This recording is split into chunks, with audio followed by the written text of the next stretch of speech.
Hey guys, welcome back to the channel. This is part 1 of our story. If you like this what if story and want to see part 2, let me know in the comments below.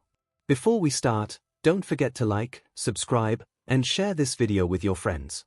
Also, check the description for more great content and my playlist. This story was posted by 𝗬𝗲𝗔𝗂 on Wattpad. Now, let's start. You touch me and you die, Bakugo yelled at 𝗬𝗲𝗄 who was hovering above him with a Christmas coat in her hands. 19 Come on. Give in to peer pressure. It's Christmas. Where's your festive spirit? 𝗬𝗲𝗄 exclaimed, landing on the ground behind him, fake pouting with the coat in her hands. 6 It was finally Christmas. Everyone in Class 1A had been waiting for this party for days. Weeks even. They all planned everything together. What food they would make, what desserts they would have 𝗧𝗵𝗵𝗲 make because he was the best baker in the class, what decorations they'd have, etc. They had so much amazing food. With Bakugo being a huge help in the kitchen, it all tasted amazing. Midoriya's favorite part of dinner was the cake, of course.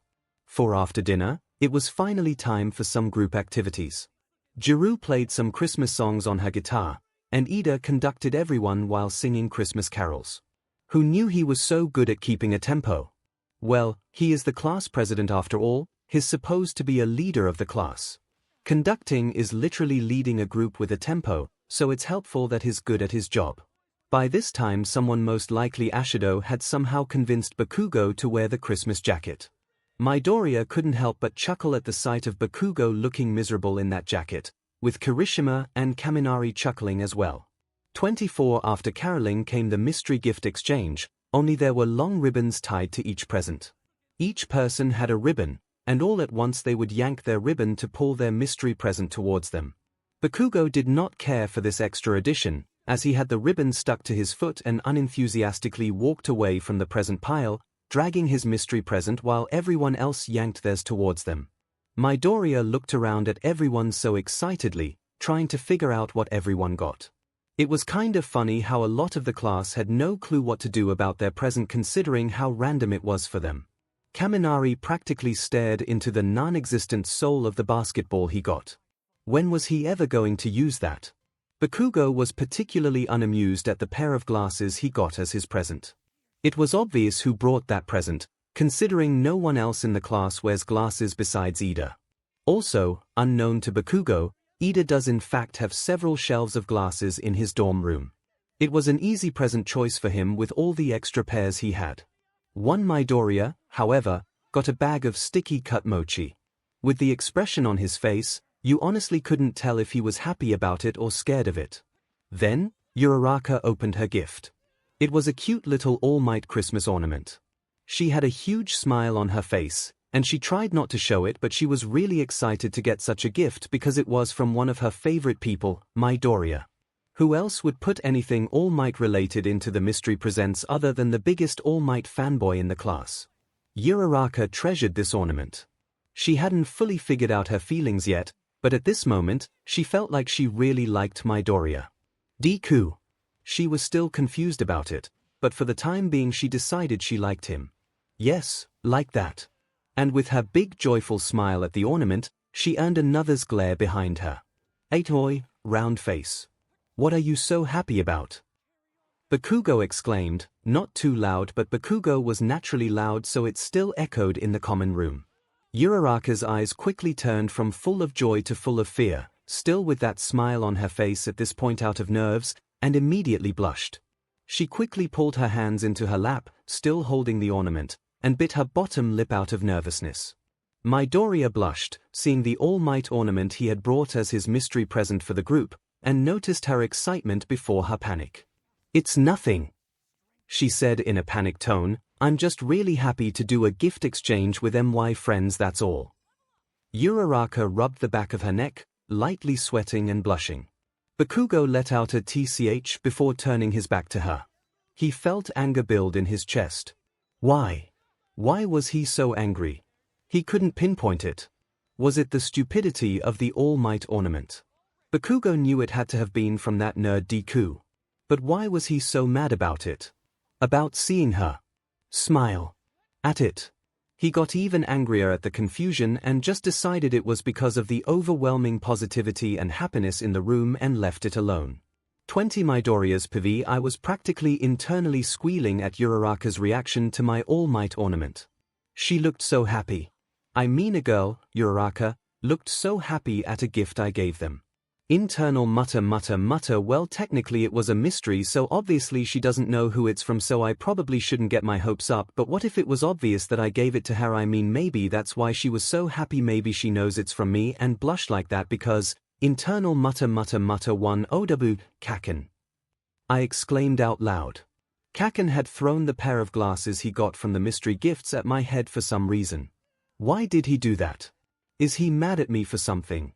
8. You were staring off into space and it was creeping me out. 𝗧𝗵𝗲 yelled before leaving the room. Why would that creep him out? I wasn't even near him. Was he watching me? He seemed like he was done with the party, so I'm assuming he went up to his dorm room. Why'd he have to hit me though? 22. Well, even though 𝗧𝗵𝗲 left, we still had some more activities to do as a class and we didn't want to disturb him with it, so we just let him leave. We had Christmas movies to watch as well. We had everyone choose a movie they wanted to watch and then we voted on whose choice we liked better. I'm a little bummed no one wanted to watch the All Might Christmas special from a few years back, but I often forget how much of a fanboy I really am. Who else would want to watch that movie other than me? We ended up choosing Tokyo Godfathers. It's not the most light-hearted movie, but it is a Christmas movie after all. I sat next to Ida and 𝗎𝗪𝗏 on the couch, but she seemed so stiff the entire time. I couldn't help but blush. I'm not sure why though. Nerves. Do I like her? I ended up almost falling totally asleep halfway through. As I drifted away to dreams, my head landed on Ida's shoulder and I quickly jumped up and scratched the back of my neck while giving him a sorry grin. He didn't seem to mind. 10. I hope we can have a fun Christmas party next year too. I wish that from the bottom of my heart. Time skipped to the last day of Christmas break. Midoriya's POV. Most of us in class 1A didn't train over Christmas break, they just really wanted to enjoy the relaxation before they had to keep pushing forward for the last few months of our first year at UA. However, 𝗧𝗵𝗲 and I trained with all might for a few extra days in Gym Gamma to get a better grip on Black Whip. Before, All Might didn't want it to come out. We both thought it was dangerous dark energy, but 𝗧𝗵𝗲 always tried to get me to use it. After having a meeting in All Might's office to figure out what was going on with One for All, I started to think differently about myself, about One for All. 𝗧𝗵𝗲 said I'm just like All for One, which scared me, to be honest. I don't think he meant it in a mean way, just a coincidental way. Not like it mattered. I mean, 𝗧𝗵𝗲 was typically mean anyway. Since it manifested during the joint combat training versus Class 1B, I've barely been able to sense it in my body. But recently, I've been able to let out a little wisp. Now's the time. I was scared of it at first, but after thinking it over I want to be able to use it the way I did against Shinso when I grabbed those metal pipes in midair. Now's the time. Those words. I still wonder what they meant. For we trained to see if Black Whip would come out again. I wanted to control it, All Might wanted to keep it from appearing, and 𝗧𝗵𝗲 just wanted a punching bag.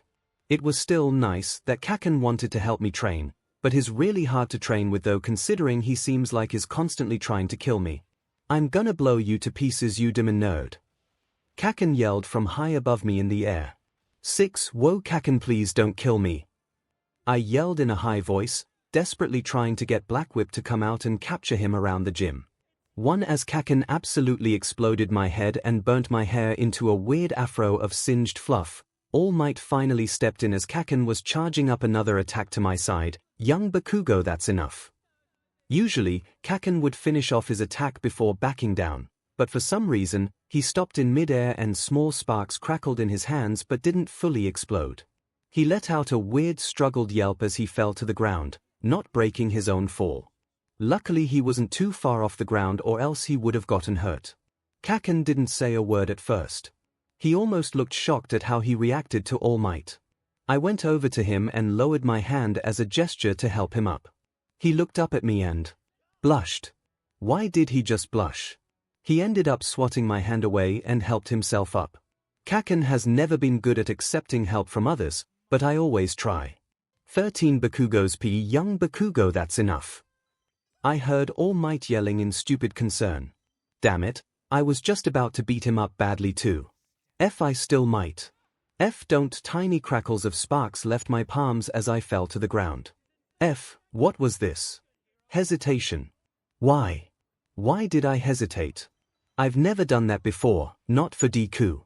I never actually hurt him that bad, so why was I suddenly worried about it? It was nothing. All Might just caught me off guard. 5W. Deku. Why is he reaching his hand out at me? Like that time in the river, when we were kids. Are you alright? Are you hurt?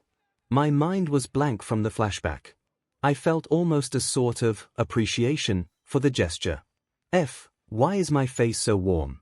Did I feel a tiny jolt in my legs? Almost like nerves. Or I don't want to feel this appreciation for Deku. This is stupid. I quickly snapped back out of my head and knocked his hand away. I didn't need Deku's help. 33rd person POV 1 Midoriya and Bakugo had just finished their last day of extra training during the break.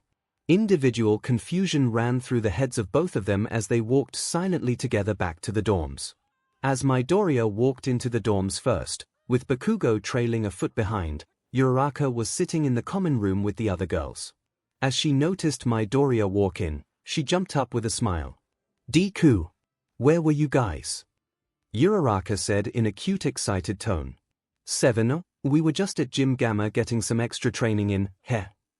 Midoriya said while rubbing the back of his neck. 1. So, are you guys starting to get along better since the house arrest?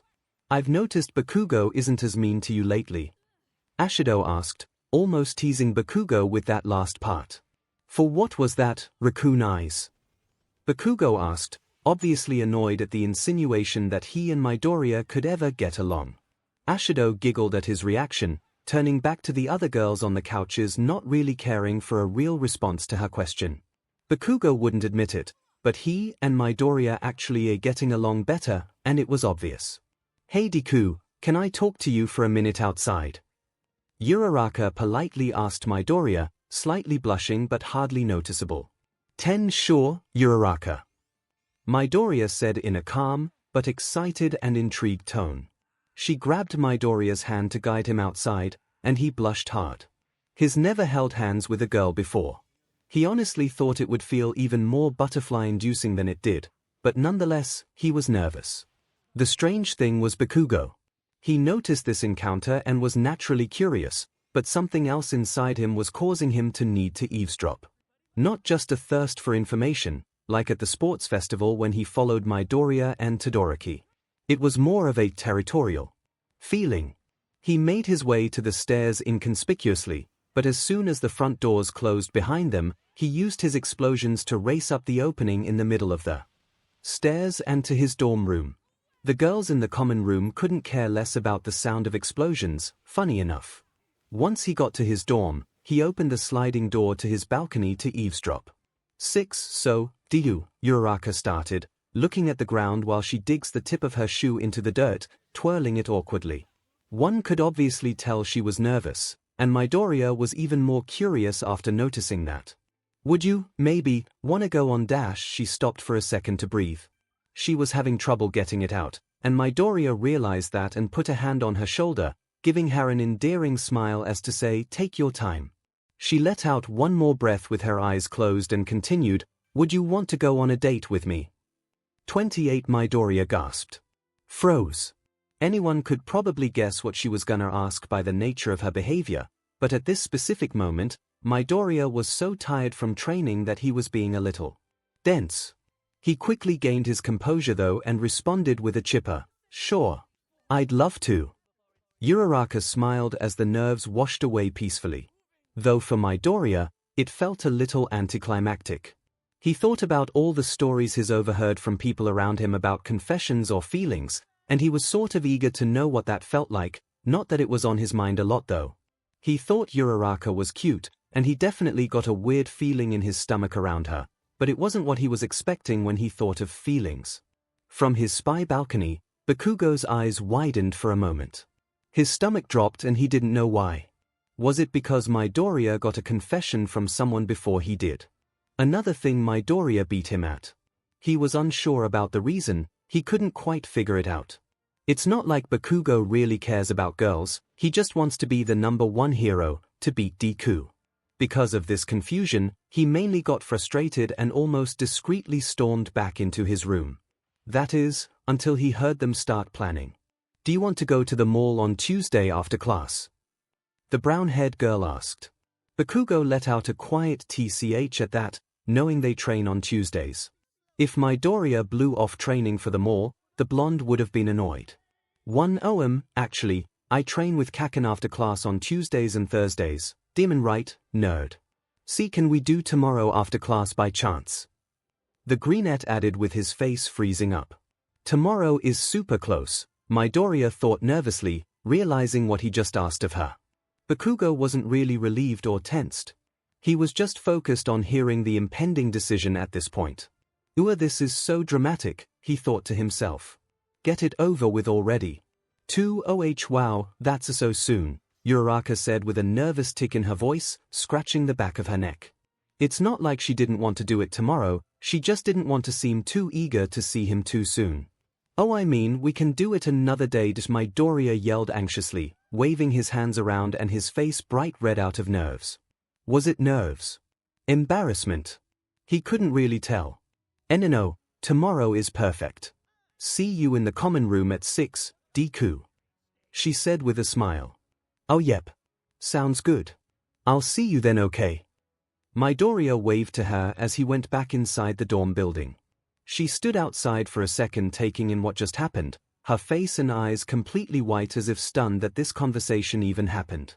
Bakugo sat on his balcony for a few extra minutes after hearing that. Tomorrow. That's so sudden. Since when did pink cheeks like him?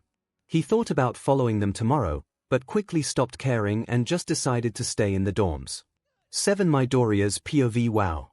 I couldn't believe I just got asked out on a date. And better yet, with 𝗬𝗓𝗏. She's such an amazing person, so the date should go well, right? I shouldn't have any doubts. So why does it feel like there's even just a hint of doubt in my stomach? It's not because of 𝗬𝗓𝗏, I couldn't imagine anything about her could make the date go wrong. Maybe it's me. I just can't understand why this doesn't feel completely right.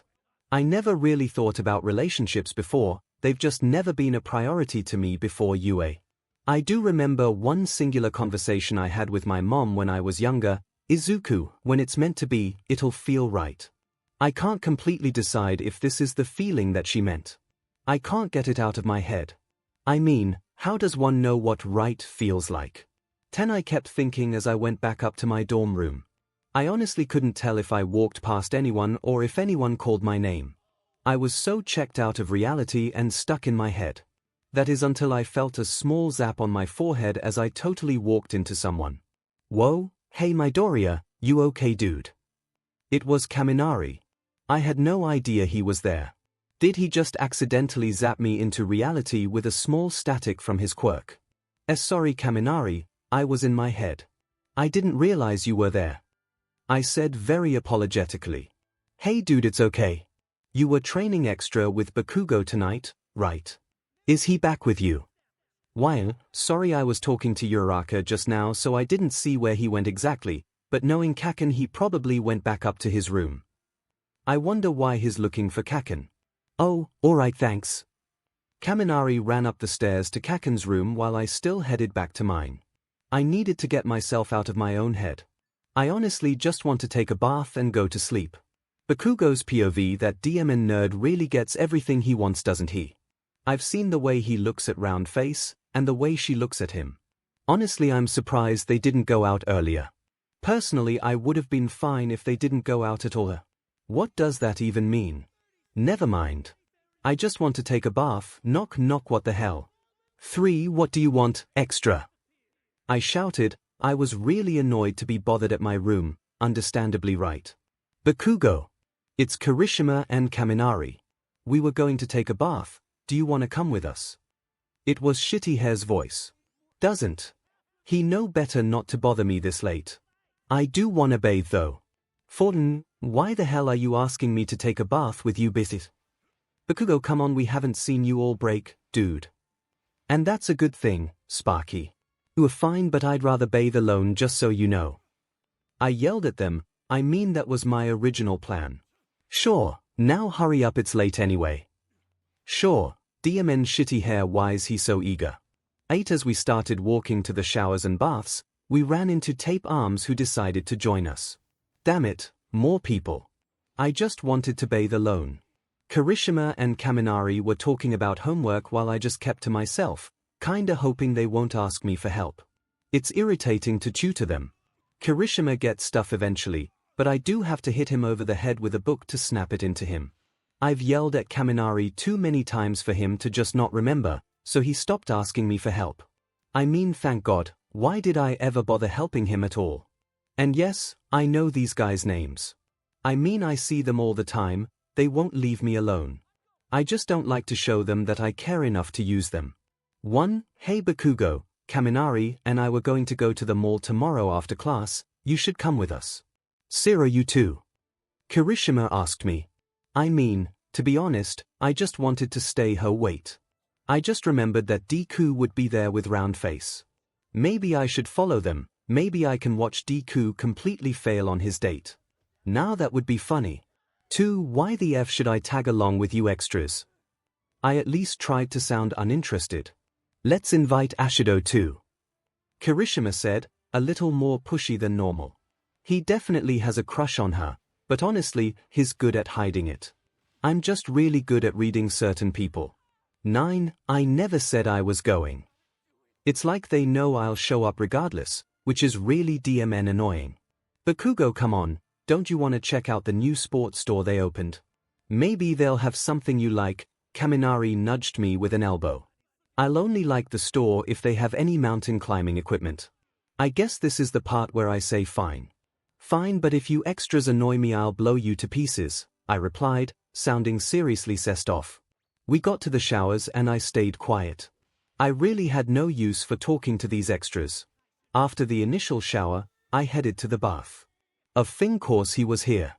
Deku. God damn it. Is he here with that icy hot 𝗵𝗃𝗫? 1. Deku. What the F are you doing here, you demon nerd? Of course, I was sessed off he was there, I wanted to bathe alone. I couldn't help but notice the cuts and scrapes on his chest and arms from training. Why did he look so manly? What the F am I thinking? I look 10 times better than him. 14. Kaken. I'm just here to take a bath. I got pretty roughed up from training today, so I didn't exactly wanna go to bed stiff and filthy. Shut up. Get lost. Not gonna lie, I'm not completely sure I wanted him to leave, but I wouldn't care if he did leave nonetheless. Bakugo, get a grip. We are not leaving just because you want us to. That icy hot 𝗵𝗃𝗫. 8. Whatever, I got in anyway. I tried to ignore everyone else while I just relaxed in the bath. I'll admit I let my guard down a bit by accident and relaxingly, and very visibly, sank down into the hot water. I forgot to not show any vulnerability, so what was different this time? I eventually forgot about everyone else in the bath as I closed my eyes and let my mind wander. For some reason, my mind drifted to the time Deku and I bought hero trading cards together, and we both got All Might. Back before I had my quirk. Back when we first got along fine. Man, we were so excited. In the moment I didn't react to this thought, I just let the memory take over my mind. I wish I did something about it though. I don't want to feel weak over that DMN nerd. That DMN moment made me feel joyful. Nothing has been going the way I've wanted it to since we both got into UA. I never expected to be this close to Deku, regardless of the fact we grew up together. People drift apart as they get older, and that's what I hoped would happen to us. But instead, we just keep getting closer and closer. Because of this, I've been thinking so differently. Thanks to him. Why has Deku been making me feel this way since our fight in ground beta after curfew? Maybe this feeling just means I trust him more since he's the only person who knows how I truly felt about my kidnapping and All Might retiring. That must be what it is. As much as I want to push down any positive feelings this nerd makes me feel, I can't deny them. Maybe before our fight, I could ignore them better or hate them more, but now everything is so different. It's like I'm growing, changing into a different person. All because of Deku. Well, he was there when no one else was, and as much as I really don't want to admit it, I needed him. That night, when we talked, I really did need someone like Deku to be there, and he was. Deku was there. For me. I've also had this weird sense of fulfillment with being around Deku lately and witnessing his growth. Since I know about One for All and All Might, and then I've also helped him train with One for All, it's almost like I'm thankful for myself for being there for him when he needs me. I'm still so scared of him. Of the way he makes me feel, plus the way other people feel around him. That's why I've always pushed him away and put him down. I constantly put myself first. I mean, for the longest time I didn't understand how other people couldn't. But being around Deku so much over the years, I understand. He always puts everyone else before himself. He's getting better, but he rarely manages to take his own hurting heart or body into account. He never tries to think about himself. I've feared that for so long. But being around him more than normal has really taught me how I could be different, how I could be like him in some ways. I still love myself the way I am, thank you. He also always manages to brighten up a room. I don't think that's a particular skill I want. I still like to see the fear in people's eyes when I yell at them. It's riveting. But I do admire Deku for it, the same way he told me he admires my passion to become a hero. Midoriya eventually noticed the relaxed, almost trance-like state Bakugo seemed to be in. He didn't want to bother him though, so he left it alone for now. He and the other boys chatted a bit before Todoroki, Kirishima, Kaminari, and Zero all went back to their rooms. As Midoriya was about to get out, to him it looked like Bakugo didn't even notice that they left. He didn't even open his eyes to the sound of them getting out of the water. Midoriya was worried, so he made a rash decision to try and wake up the blonde. Kaken. Are you alright? Midoriya said as he touched Bakugo's shoulder. The entranced teen got so spooked at the feeling of this small scarred hand that it made him jolt up out of his train of thought and sent his knee right into Midoriya's groin. The green-haired boy froze in pain, completely white like a comic book, eyes completely empty. This pain was unreal for him. Bakugo was just grossed out at the feeling of it all from his knee. 9 Deku. What the hell, get lost? He screamed at him. Without a response or a single move from Midoriya as he was still taking in the pain he was feeling, Bakugo widened his eyes and let down his guard a bit, showing a slight frown that could thankfully pass for a neutral expression. That probably really hurt him. Should I ask if he's okay? No, I can't do that. Maybe just show a hint of concern, Deku. What's gotten into you? You're creeping me out with that look. Not the nicest and most straightforward way to show you care, but for once Bakugo was trying. Midoriya let in a long, squeaky, wheeze-like inhale. Why yeah Kaken, just fine. Sorry for waking you up. Midoriya said with a trembling voice, still flinching from the pain. Bakugo's almost concerned expression quickly faded as he stood up out of the water right in front of Midoriya's face. He quickly covered his face as it was rude to look in that sort of area of people in a public bath. He was so nervous at this moment. Bakugo looked down to the curiosity of how Midoriya would react to the situation. Seeing his head in his hands, Bakugo let out an annoyed tease and walked out of the bath. Midoriya felt the water move and heard Bakugo get out, so he put his hands down and got out of the bath as well.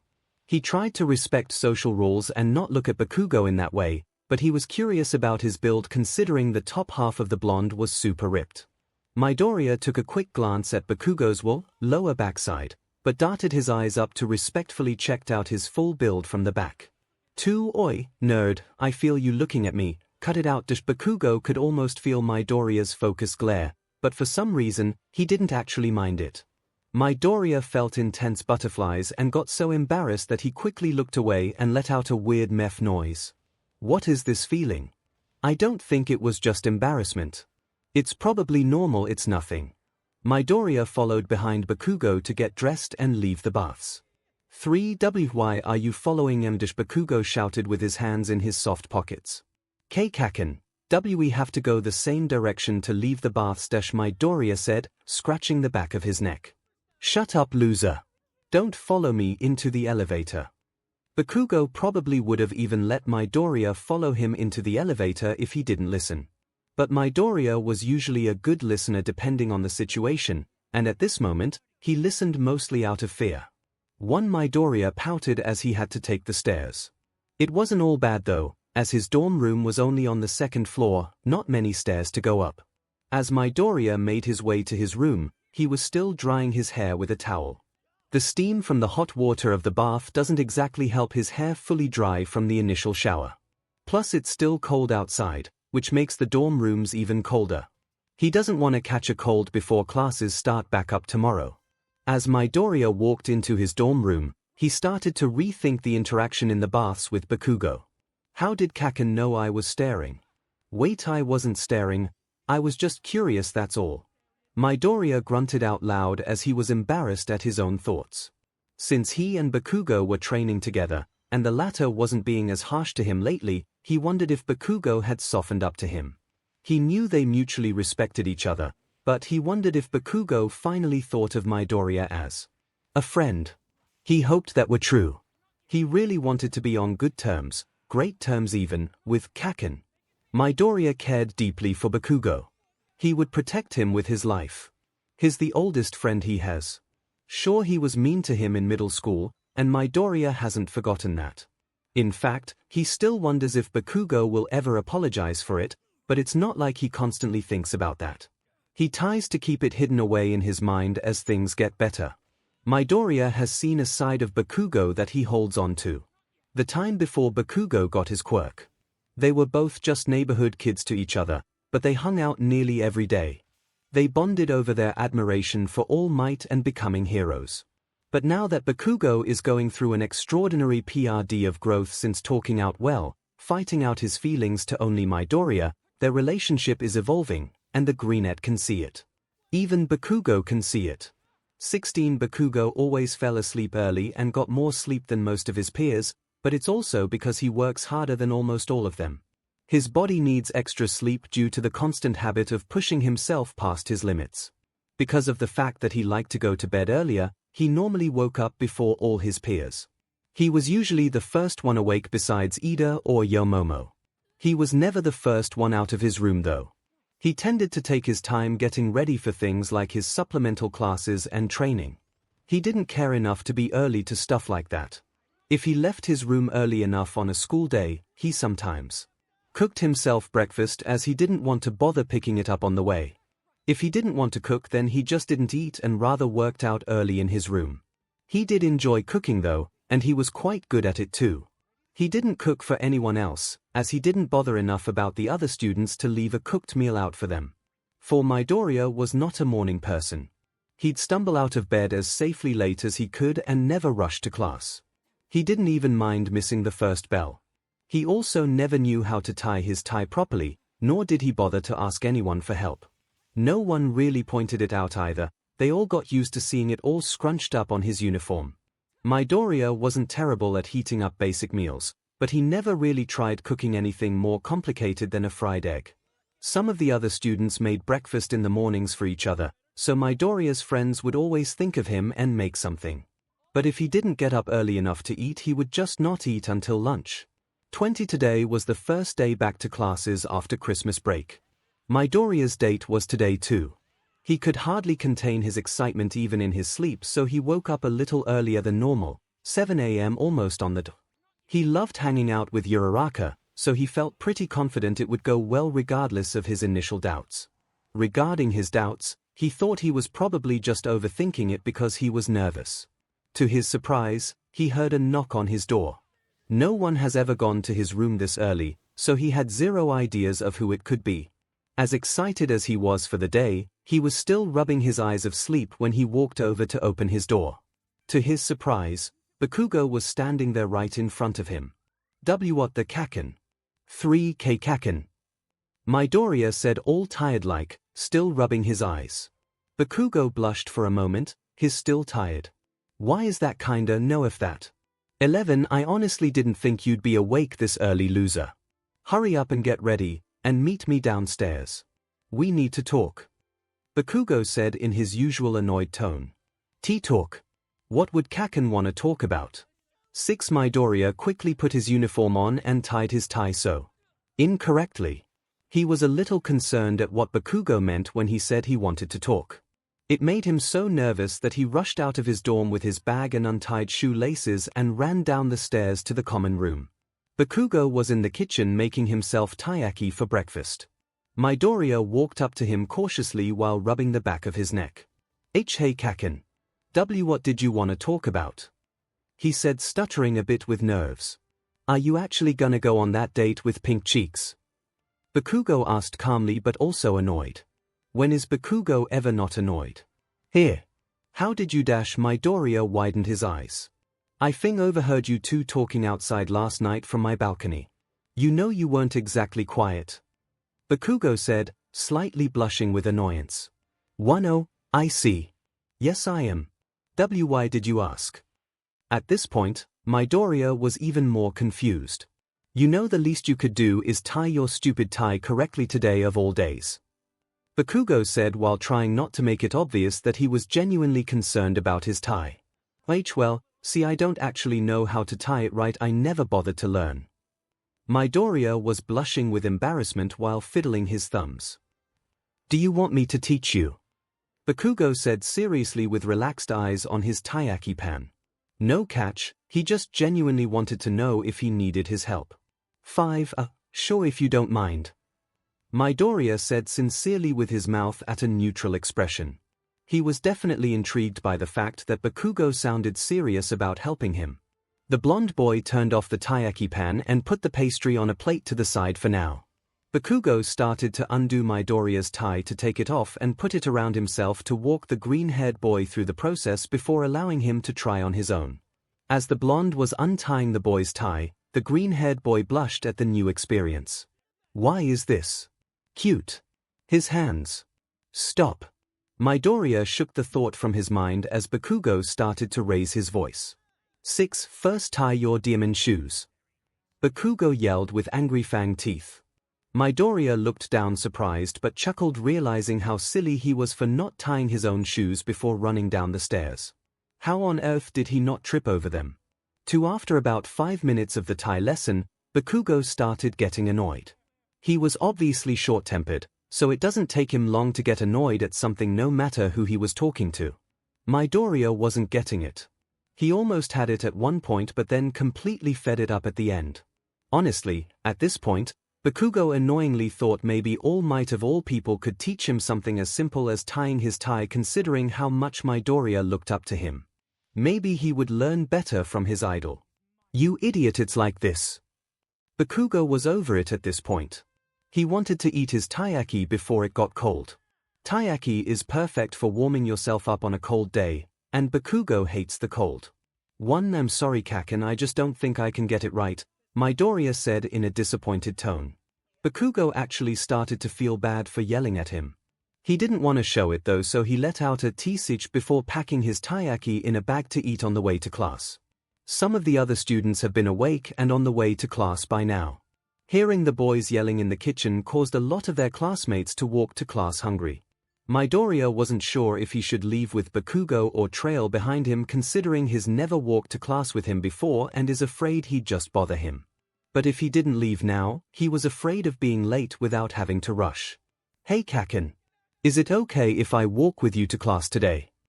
Midoriya asked cautiously as they were walking out the front doors of the dorm building. Honestly, I don't really care at this point, nerd. Just don't bother me. And walk behind me, damn it. Bakugo had definitely calmed down from the tie situation earlier. He even seemed tired. Midoriya didn't want to pry, but he was still curious. Unfortunately, he would stay curious. Bakugo didn't always make 𝗬𝗧𝗄𝗃 for breakfast, so he overestimated how hungry he was and made a few too many. He didn't want to waste them, so he had the terrible idea to offer them to Midoriya. Oi nerd, I made too many 𝗬𝗧𝗄𝗃 this morning and I'm full. Do you want the ones I have left? Really? Thanks, Kaken, I'd love that. Midoriya wasn't planning on eating breakfast today, so it meant a lot to him that Bakugo offered him the 2 extra 𝗬𝗧𝗄𝗃. He even blushed at the question. Bakugo blushed at the response, but quickly shook it off with a 𝗬𝗧𝗄𝗃. The boys walked into class together, and needless to say, some of the class was shocked. While Bakugo didn't murder Midoriya on the way in, that's a shocker, Kaminari exclaimed. What did you say, 𝗬𝗃𝗁𝗍? Bakugo yelled at him, earning a chuckle from Midoriya. Even Kirishima chuckled at him as well. Bakugo, please, there's no need to yell this early in the morning. It's almost time for class to start, so please sit down, Ida directed with a robot arm. He earned a death glare from Bakugo as he went to sit down and put his feet on the desk in front of him, earning his usual scolding from the class president himself. Not like Bakugo cared or even listened. Usually he just tunes Ida out. Right before class started, Midoriya leaned forward to tell Bakugo something important. Oh, Kaken, I forgot to mention, All Might wants to have lunch with us today, so please be there. Midoriya whispered past Bakugo's shoulder. Don't tell me what to do, Deku, Bakugo whispered back. But obviously, he'd be there. He never misses a chance to talk about One for All with Midoriya and All Might. He prefers to stay in the loop of the whole thing considering everything he knows, so there must be something new and important for them to learn if All Might wants to talk during lunch. At least, he thinks it's about One for All. What else could it be about? Bakugo's P3. Once our fourth period was over, it was time to go have lunch with that demon Deku and All Might. I wonder if this has anything to do with Black Whip. Or maybe the past users of One for All. I can't imagine it being about anything else. I didn't really feel like waiting for Deku after class, so I just left and walked to All Might's office on my own. It sure took him long enough to leave the classroom, he was far behind me. Young Bakugo. I see you're looking warm today, All Might said as I opened his door. One All Might, I see you're looking deflated as ever today, I sassed him. That 𝗵𝘃𝗲𝗍 laughed at what I had to say. I wish I could fight him. 3. Where's young Midoriya? No clue, didn't bother waiting for him. Well, that's not surprising. What does that mean? I yelled in annoyance. All Might sure had the ball on him today.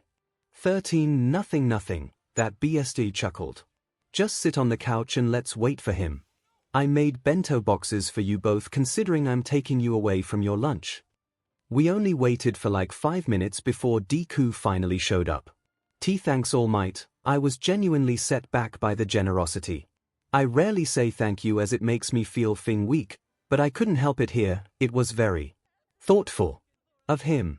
It also smelled really good.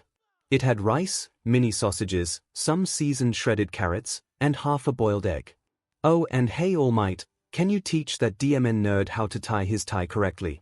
It looks stupid every day and it's getting on my nerves. Oh, yeah sure, oh young Midoriya.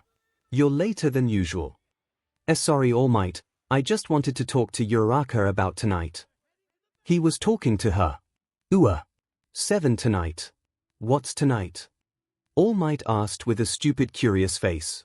They're going on a stupid date, that's all. I rolled my eyes. Deku chuckled at that. I really wish he didn't, damn it, it wasn't funny. I started eating the lunch All Might made for us. The sausages are spicy. How did he know I like spicy food? Deku would hate these, they are too spicy for him.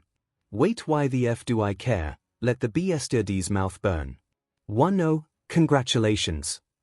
Hey, it's nothing, what is it you wanted to talk about All Might? The DMN nerd said nervously, scratching the back of his stupid neck. All Might handed Deku his stupid bento box. Deku looked down in shock, smiled, then gave All Might a thank you before they started talking. This was only my second secret office meeting with these two.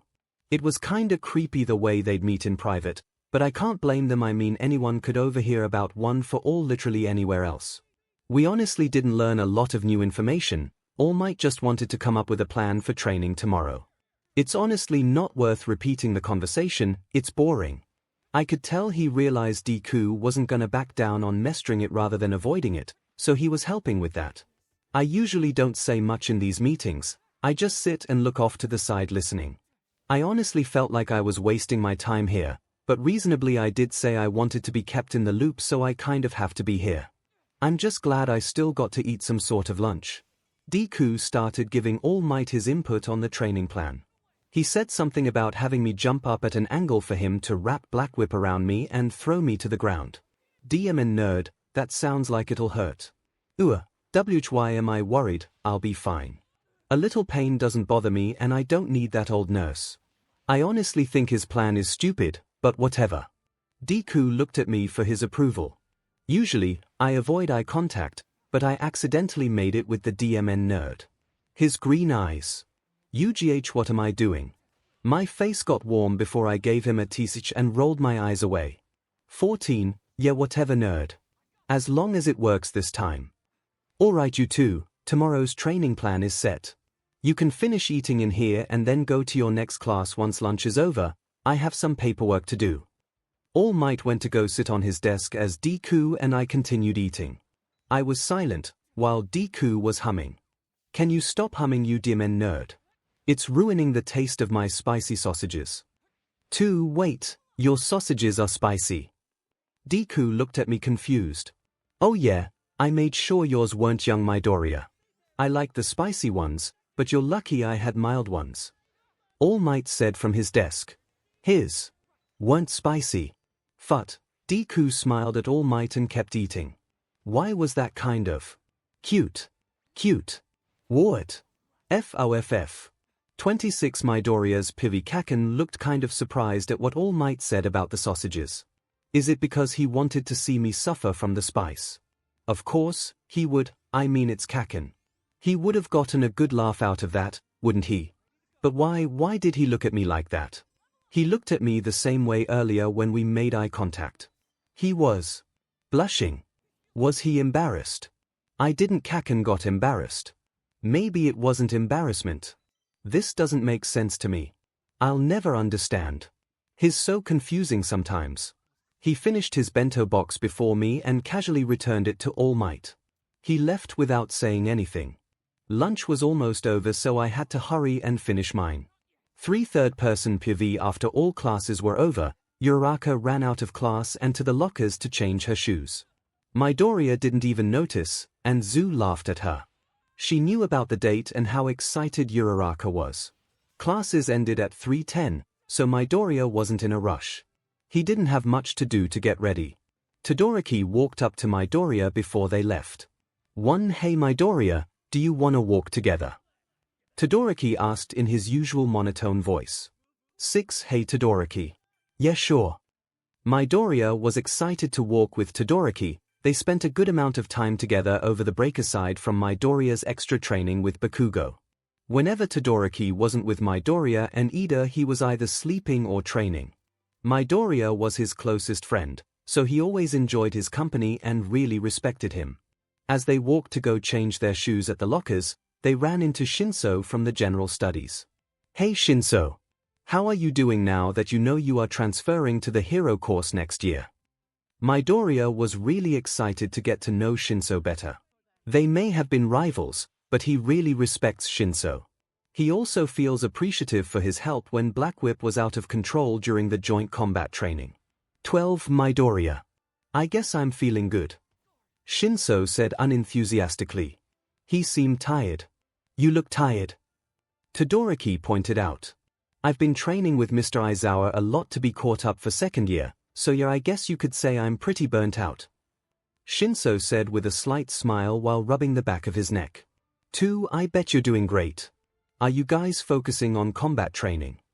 Midoriya said inquisitively. Mostly, capture training as well. I still have a lot to learn about the binding cloth. Well, we'll see which class you end up in eventually, right? Todoroki said in monotone. I'll know before the end of this year, so I guess I'll let you guys know if you want. Yes, please. Midoriya said all excitedly. The two boys changed their shoes and started walking back to the dorms. Reality set in for Midoriya and he started realizing that his date was only in a few hours. He immediately started having like an internal panic attack. Whoa Midoriya, are you okay? You're vibrating. 22. Why Todoroki, I'm fine. Just nervous, that's all. Midoriya said, shaking. Nervous? About what? I'm going on a date with 𝗎𝗓𝗏 today, and I've never been on a date before. I've never even thought about a date before. I have no idea what to expect, Midoriya said, sweating with nerves. 2. I'll be honest, I'm not really good with this stuff. I haven't thought about it much either. But maybe it'll help if you just think about other things. The more nervous you are, the worse it'll feel. Oh, yeah, I mean that makes sense. Thanks, Todoroki, I think I just needed someone to say that to me. Midoriya sighed in relief. He knew that, but he couldn't focus and think right. He definitely just needed someone to talk him straight. 11, yeah, no problem. The boys got back to the dorms and Midoriya went upstairs to get ready. For it was almost 6 p.m. Finally time for Midoriya and 𝗎𝗓𝗏's first date. They were both nervous, but 𝗎𝗓𝗏 was practically close to peeing herself. She was waiting by the front doors tuning out everyone around her. She looked so nice. She wore a cute pair of brown paper bag shorts with a flowy pink top. She wore her favorite pair of pink sneakers. Midoriya came downstairs right at 6, wearing a white button-up shirt and black jeans, both of which he borrowed from Kaminari. Of course, he wore his iconic red sneakers. The only reason he borrowed clothes from Kaminari is because his fashion senses and Kaminari caught him going down the stairs earlier in his t-shirt shirt and green briefs. Luckily they were both the same size, so naturally, Kaminari offered the loan. He also borrowed a blue collared jacket from Todoroki earlier because it was still winter, so he decided to wear that tonight too. 𝗎𝗓𝗏 had the brilliant idea to hope that Midoriya would bring a jacket so that when she gets cold he can offer her his jacket. Smart girl. 12, hey Deku. You ready? She asked excitedly. Yep. Let's go. Midoriya was excited but also calmer than he thought he'd be. At the moment. Meanwhile, Kaminari was waiting in the common room waiting for the other boys to go to the mall.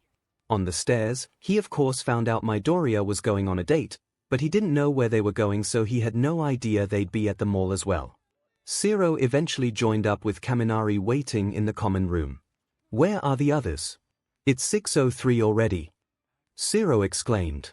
I assumed Kirishima is making sure his hair has enough gel in it to keep it up, and Bakugo probably doesn't care enough to rush, not like he has much to do to get ready. Oh, and Ashido is having a movie night with the girls, so she's not coming. Kaminari said as he rested his head on the back edge of the couch with his eyes closed. He was bored waiting.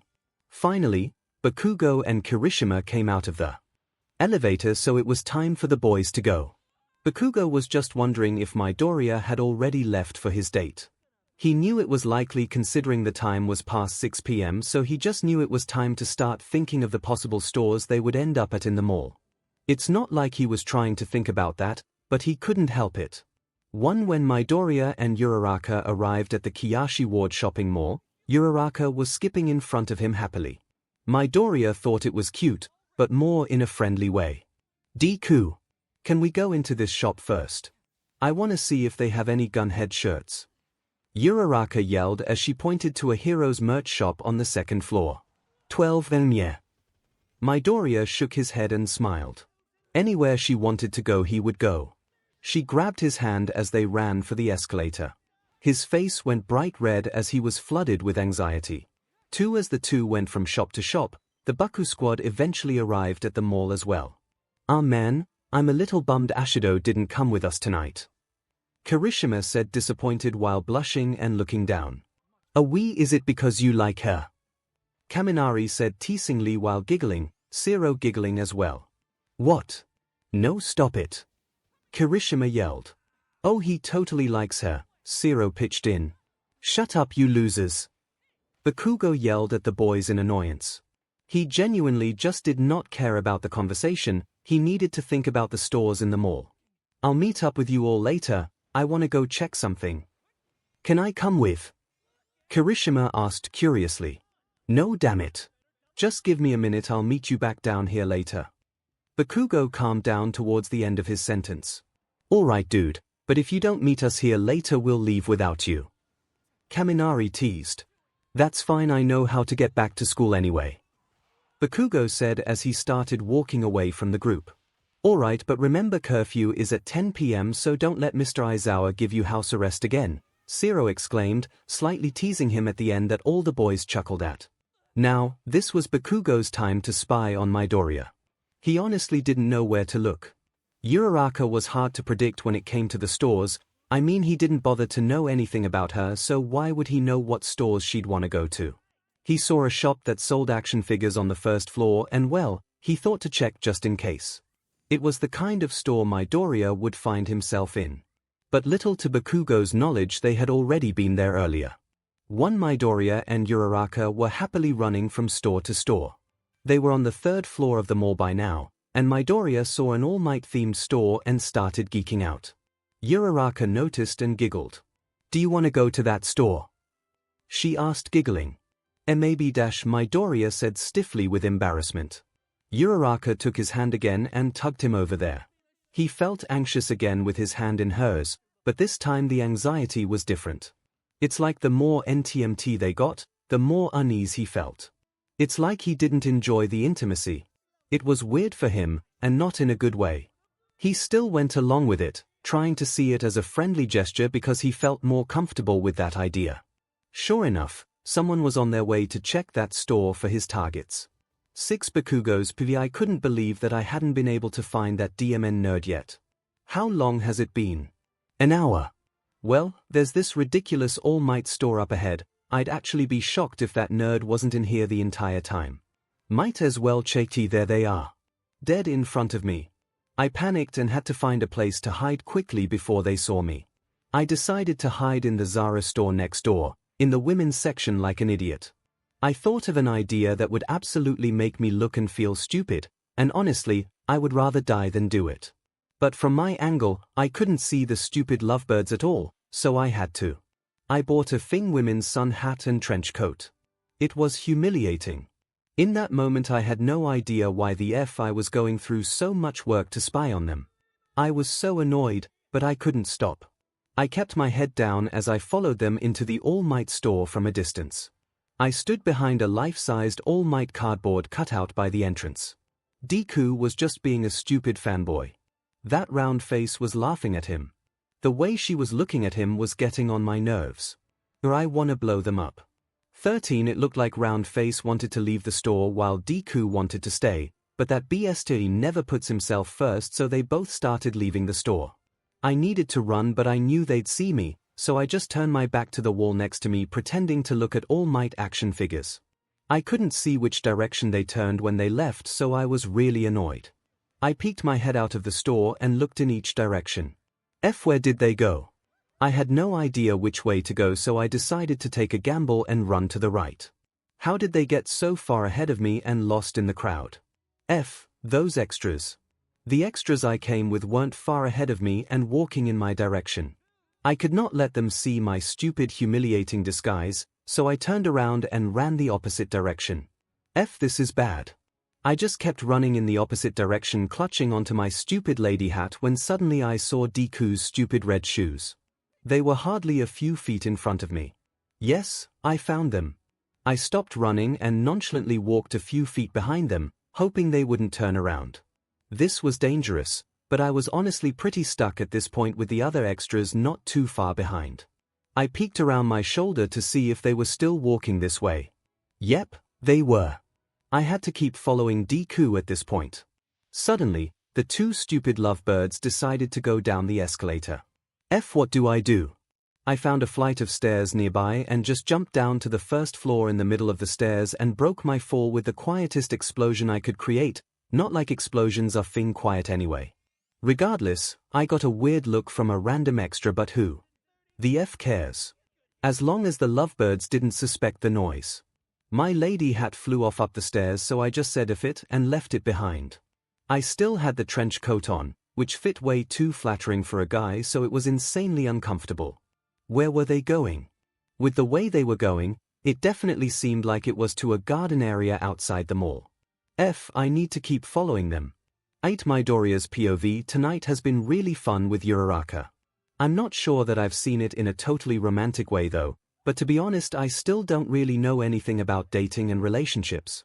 I've never really been interested in it, especially with my extra training and everything going on.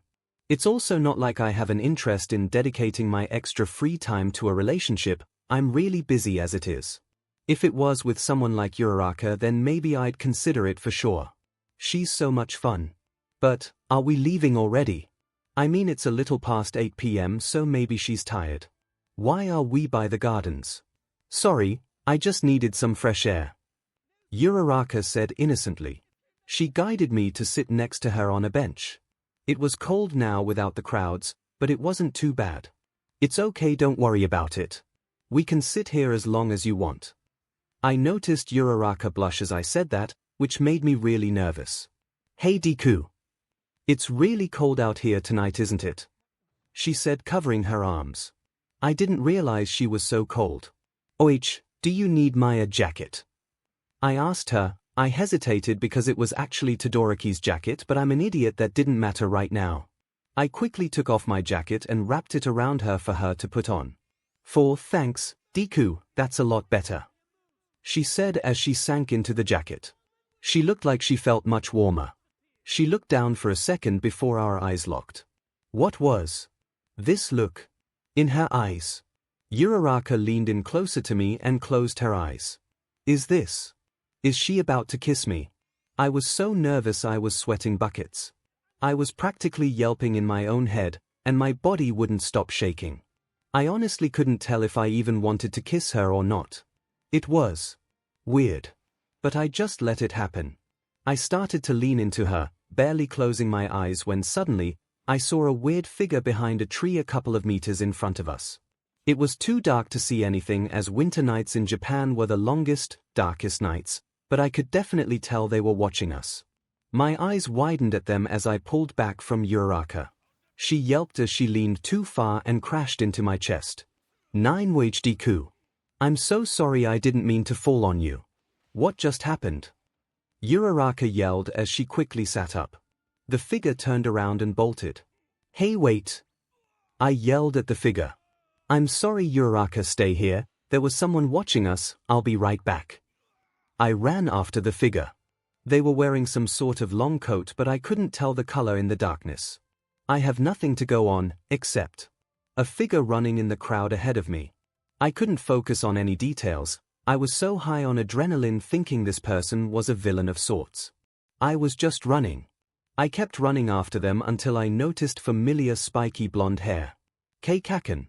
I stopped running in shock. I mean, I could have been wrong, but I just didn't know what to think. Why would Kaken be watching us? Why would Kaken even be at the mall? I think I overheard Kaminari talking about coming tonight with other people, but I didn't think Kaken would go. He's usually asleep by 8 p.m., so that couldn't be him. But I wasn't confident enough that it wasn't him. I got so stuck in my head that I eventually lost the running target. 6 Bakugos PVFFF, 𝗵𝗃𝗃. I continued running. I was looking so far ahead of me that I could very easily move through the crowd. I could not let him catch me. He can't know I was following him, not yet. No, I couldn't let him know at all. I just pray he didn't recognize me. I had no way to explain what I was doing because even I don't know why I was doing it. I need to know if he's still behind me, but I can't afford to look back. He might see my face. I just kept running, ignoring everyone around me. This DMN coat was slowing me down. I thought about taking it off, but Deku might be able to recognize my clothes, my back. I decided to cut a corner near me, and sure enough there was a flight of stairs. I thought of using my explosions to fly up the middle of the stairs, but that could draw me too much attention, so I honestly just sprinted up to the second floor to give myself some time. He wasn't following me anymore. I kept my face hidden as I looked over the bars of the second floor. I couldn't find him at all. At first, I panicked that he was right behind me, but he was nowhere. Did I seriously get away? I decided to make a risky move and ditch the stupid trench coat. I noticed those extras on the first floor near the entrance. They're waiting for me. I can't meet up with them now. What if Deku sees me? What the hell was wrong with me tonight? What have I been doing? I was stuck. I decided to check the Heroes merch shop near me to see if there was a window that overlooked the gardens. I thought if Deku was back with that stupid girl, then I can meet up with the others and leave with them. I was finally using my head. Sure enough, I was right. There was a window, and Deku was on his way back to her. Thank God. 5 third-person POV. This was the first time Bakugo felt this kind of fear. This anxiety. He had no idea what this feeling was, or why he was feeling this way toward Midoriya. He was so confused, and it was eating away at any remaining ease he had in his mind. He was calm after finding out he could leave with his group of boys, but that doesn't mean he was relaxed. He was still so tense about the lovebirds. He eventually met back up with the guys and they were happy at the fact that they didn't have to leave him behind. The guys started to leave as 𝗓𝗫𝗄 was bragging about a new headband he found. Meanwhile, Midoriya and 𝗎𝗪𝗏 were a bit uneasy in the gardens. Deku. Did you see who was watching us? Was it anyone from UA? 𝗎𝗪𝗏 asked politely. I'm not sure. I barely saw anything, but I could have sworn it was. No, never mind, I didn't really see anything. Midoriya was cautious about saying a theory that he wasn't certain of. 𝗎𝗪𝗏 tilted her head at his hesitation but quickly shook it off and smiled. Well, I'm glad they didn't hurt us. If it was anyone from the League of Villains, they probably would have done a lot more than watch us. 𝗎𝗪𝗏 made a good point. Yeah, considering last time we were here with the class Shigaraki threatened me. That's the only reason why I was so on guard. I'm really sorry for leaving you here. Midoriya said very apologetically. Deku, don't worry about it, I could have just floated myself away and taken care of myself. She said, smiling big. She was definitely a tad bothered that he left her, but she wanted to overlook it. Okay, I'm sorry again. It's getting pretty late, we should probably start heading back to the dorms.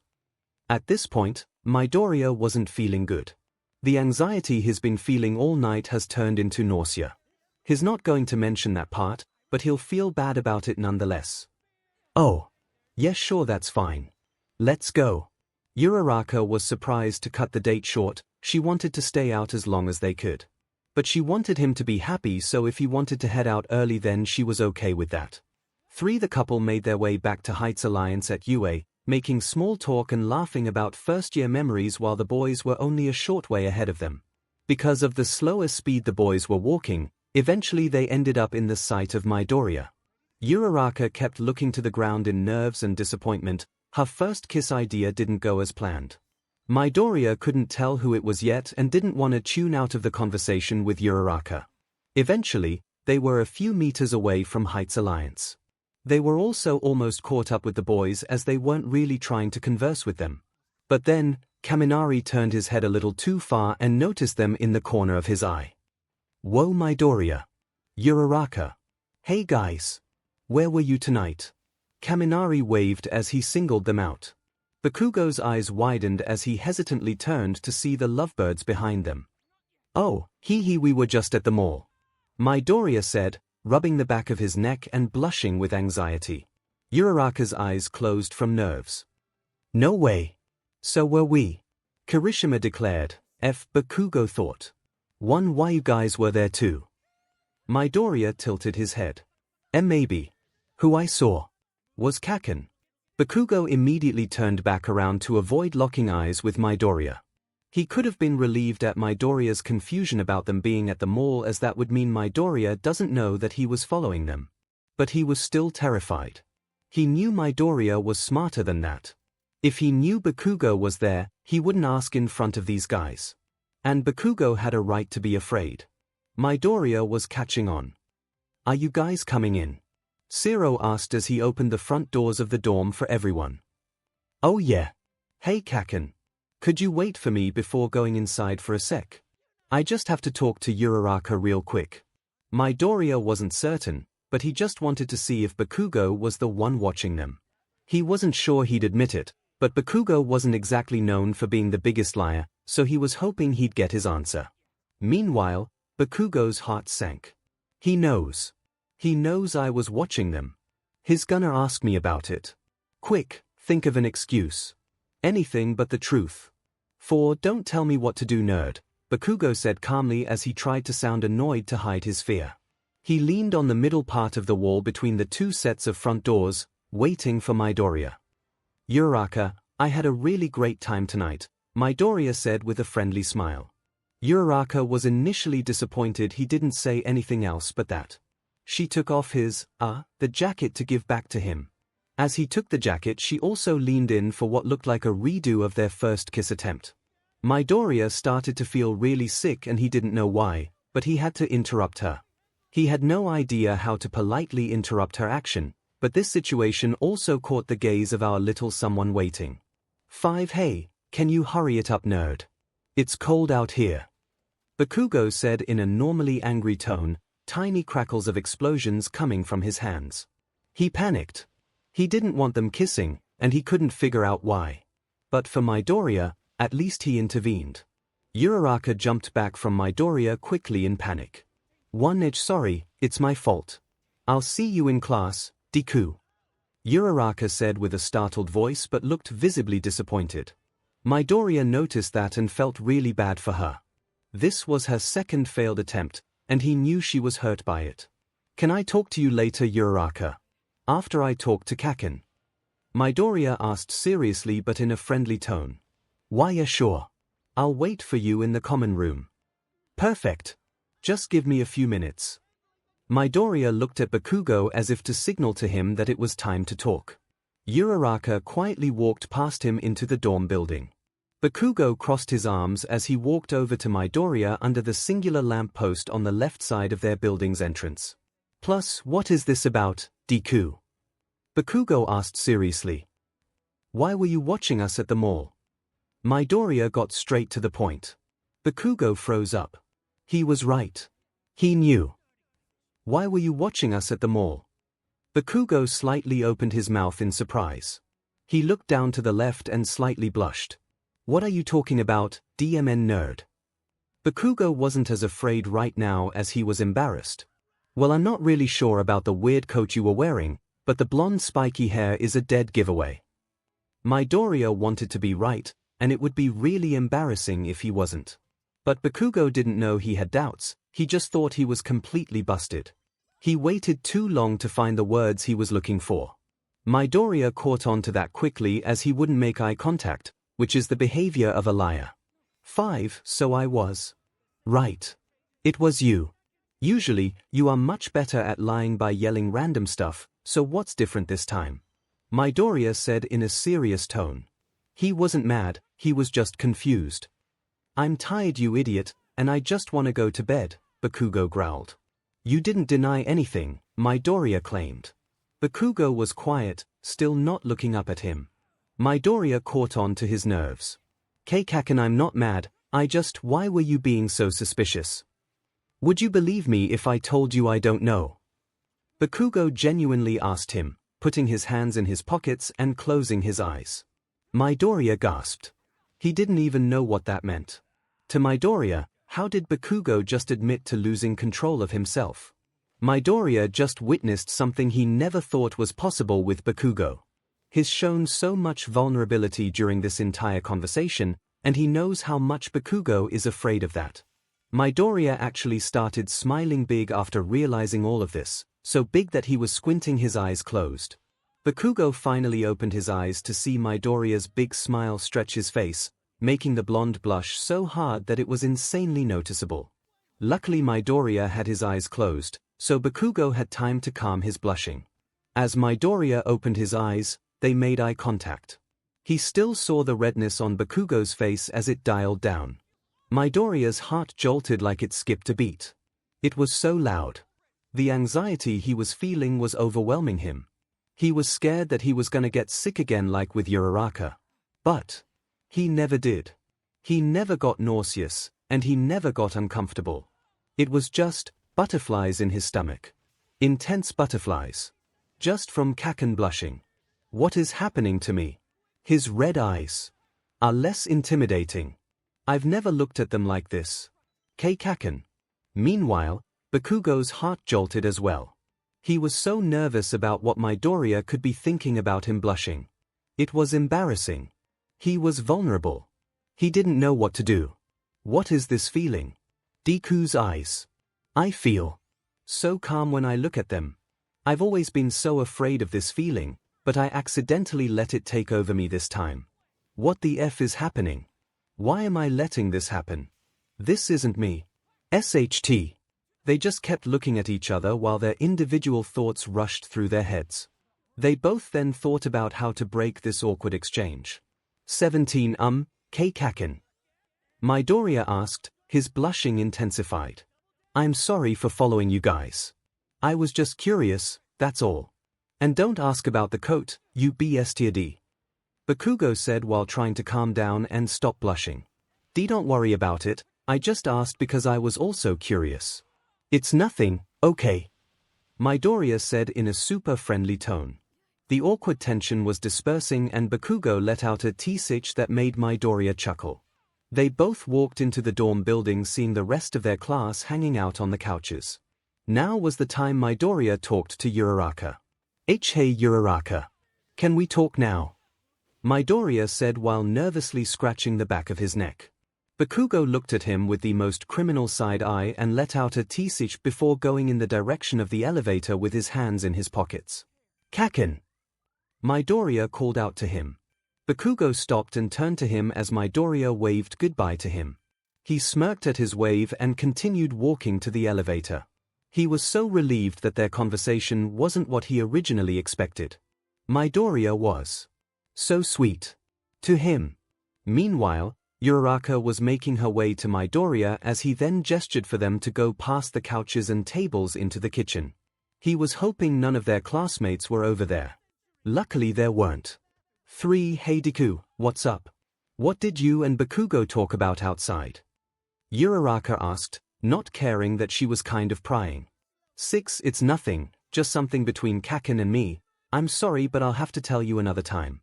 But I wanted to talk more about tonight. I had a lot of fun, and you're one of my best friends. Midoriya started. But we didn't click for you, did we? 𝗎𝗓𝗏 nervously giggled with her eyes closed.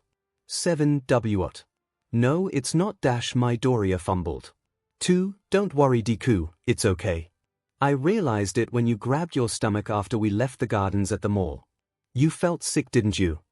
𝗎𝗓𝗏 asked. She was blushing out of disappointment, as that was not what she wanted to happen. But she knew she can't control how Midoriya feels, so she was feeling less down than she expected. How did you know that? Midoriya inquired.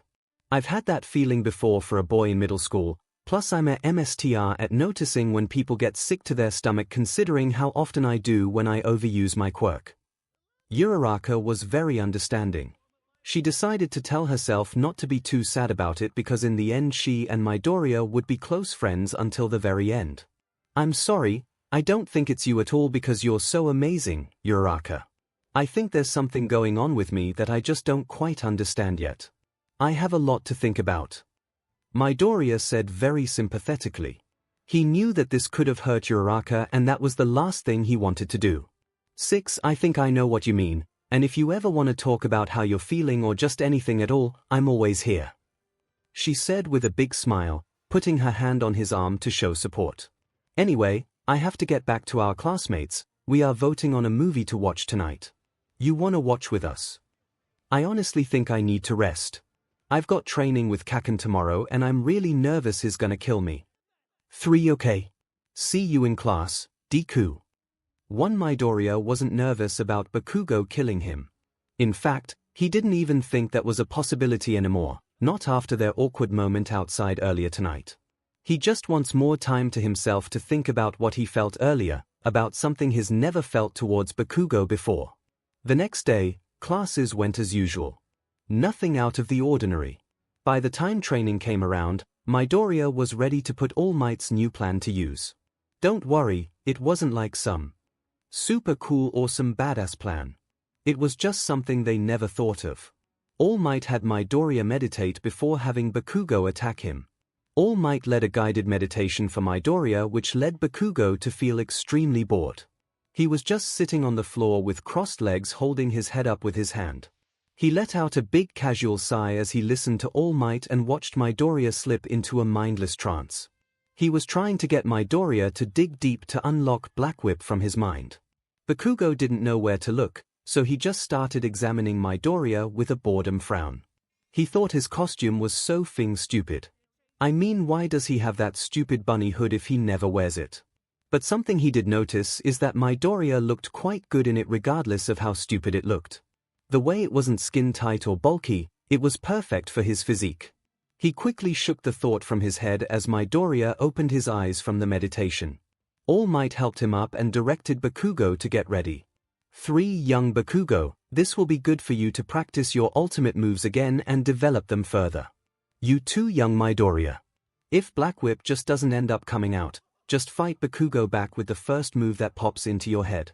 You need the practice anyway for when you have to think quickly on your feet. All Might guided. Bakugo had sparks crackling from his hands as he shouted, ready to get blown away, you 𝗵𝗏 nerd. He had the biggest smile on his face, ready to blow off some steam. He had so much frustration pent up recently, especially from yesterday, that he just needed to let loose on Midoriya again and ignore the thoughts in his head. Oh God, Midoriya thought. This is how I die. One Bakugo blasted himself above Midoriya and maneuvered around in the air to try and prevent the nerd from predicting his moves. Sure enough, Midoriya was having a hard time. His mind was still very clear from the meditation, so as he still had some fear, he was relatively calm and focused. He closed his eyes and didn't think about Black Whip specifically, but more so just thought about having Bakugo in his grasp. As his mind was focused on that with his right arm pointed at the angry teen, and following the sound of explosions, Bakugo let out AP shot, autocannon right at him like All Might suggested in their meeting. Midoriya maneuvered on the ground with his eyes still closed, avoiding the small blasts with ease. Bakugo was impressed. He'd never done it that smoothly before, so the guided meditation must have worked.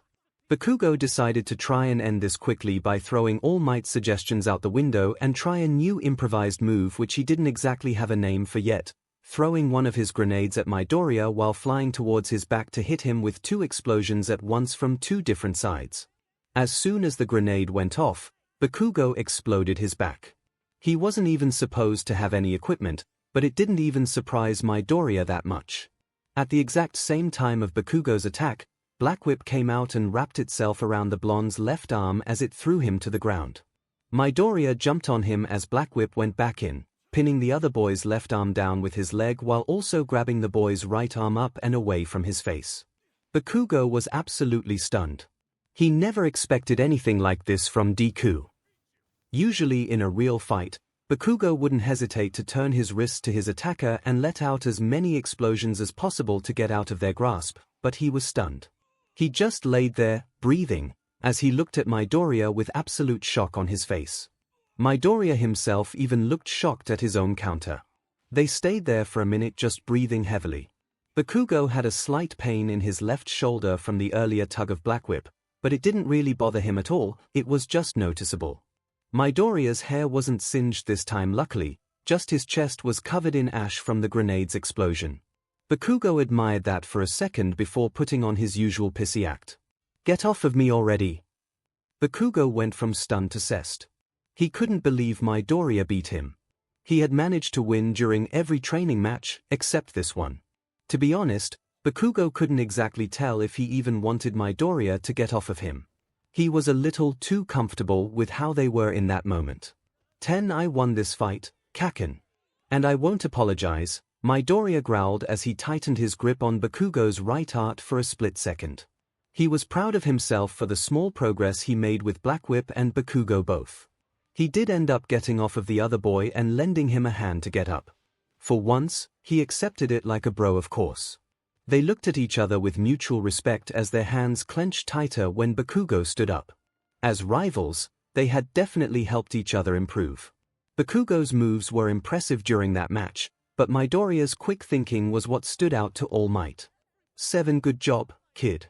That was impressive. Not exactly the plan I had in mind, Bakugo, but in the end, you succeeded. All Might congratulated them. That was hardly a success for me. I'll say, Deku, that was good. Bakugo actually sounded sincerely proud of Midoriya, which made the latter smile. I know it's a bit early, but should we call it today for training? You made some great strides. All Might said, putting a hand on Midoriya's shoulder. Plus, yeah, sure. I have a lot to take away from this. Midoriya said with excited fists. Bakugo started heading out of Gym Gamma as Midoriya followed behind. Those two. Little do they know, they're bonding, All Might thought. The boys walked together back to the dorms quietly. They weren't really at the small talk stage yet, so neither of them knew what to talk about with the other. They just kept in their own heads. As they walked into the dorm building, the rest of Class 1A were hanging out in the common room. 3 are the house arrest boys. Training again, I see. I hope you are learning from one another. Ida exclaimed, pointing a robot arm at them both. Bakugo let out a tch and walked over to his boys on one of the couches. Midoriya gave Ida an endearing smile as he walked over to Todoroki to make small talk. Eventually, Ashido asked Kirishima if she could pull him aside for a moment very casually. 10. Hey, what's up, Ashido? Kirishima asked with curiosity. Oh, nothing much. I was just wondering if you'd want to go to the arcade with me on Friday after classes. Ashido asked in her usually excited, girly tone. 5. Oh hell yeah. Do you want to ask the others to come too? Kirishima meaning the Baku squad. 8. I'd like it to be just the two of us this time around if that's okay with you. Ashido asked politely, again in her usually girly tone. She wasn't nervous at all, as she and Kirishima have known each other since middle school, so hanging out with each other wasn't out of the ordinary. Oh yeah, sure, Kirishima said curiously. He almost visibly blushed. Is this a date? He wasn't sure. 8. The two returned to hang out with the rest of the class in the common room when they overheard them planning a class activity to do together since it was still pretty early in the evening. They wanted to try and get something in before Bakugo went to sleep, considering everyone knew he went to bed by 8 p.m. He wasn't a night owl like most of the class. Neither was Todoroki naturally, but sometimes he'd stick around if the activity seemed 𝗬𝗵𝗲 enough for him to have some monotoned fun. He didn't completely like missing out, considering he missed out on a lot of bonding with his siblings growing up, so he wanted to make up for that by bonding with his class at least. 6. So guys, what do we want to do? 𝗬 asked the class while pointing to her chin. The girls were way too into this, giggling as they came up with ideas and whispered them to each other. 1. What if we played Truth or Dare? Hagekyu suggested mischievously. 4. Come on Hagekyu, that's immature. Ojiro chipped in with a smirk. He didn't completely hate the idea though. 4. Honestly, I think it would be a great way to get closer before the year is over, Kaminari suggested. How the hell could we get any closer than we already are, considering all the SHT we've gone through? Todoroki said in his usual monotone voice, adding a tiny bit of unintentional Todoroki sass to the beginning of his statement. 5. Well, here's an example. Do you guys even know what my favorite show is? Kaminari asked. As much as Kaminari said random things on the daily, he made a point. It's not like any of them knew personal facts like that about each other. Plus the dares don't have to be that bad. Obviously nothing that'll get us expelled. Just maybe like a chug a can of soda or a sing karaoke kind of dare. Those are silly enough to have fun with. Kaminari has a point, this is actually a good idea, 𝗬 added. You best know I'll be making sure none of your dares go too far. I will absolutely intervene if I have to, Ida yelled. 3. Alright guys, who's first? Ashido asked the group. Let's start with me, I'm anxious to get this over with, 𝗵𝗲𝗄 suggested politely. Alright, truth or dare? Kaminari asked her intently. Let's be simple first and go truth for me, said 𝗵𝗲𝗄. Do you have a crush on Todoroki? Kaminari asked deviously. Todoroki immediately spit out his drink at the mention of his name. His face was so shocked. What the F? Why would anyone have a crush on me? 15. What? Enno, what on earth made you think that? 𝗵𝗲𝗄 yelled. Heh, no reason, Kaminari chuckled. 𝗵𝗲𝗄 slightly blushed at the thought because if she was being honest with herself, she hadn't really thought about it before. But if she did, she wouldn't be opposed to it all. 4. Alright Momo, you choose someone.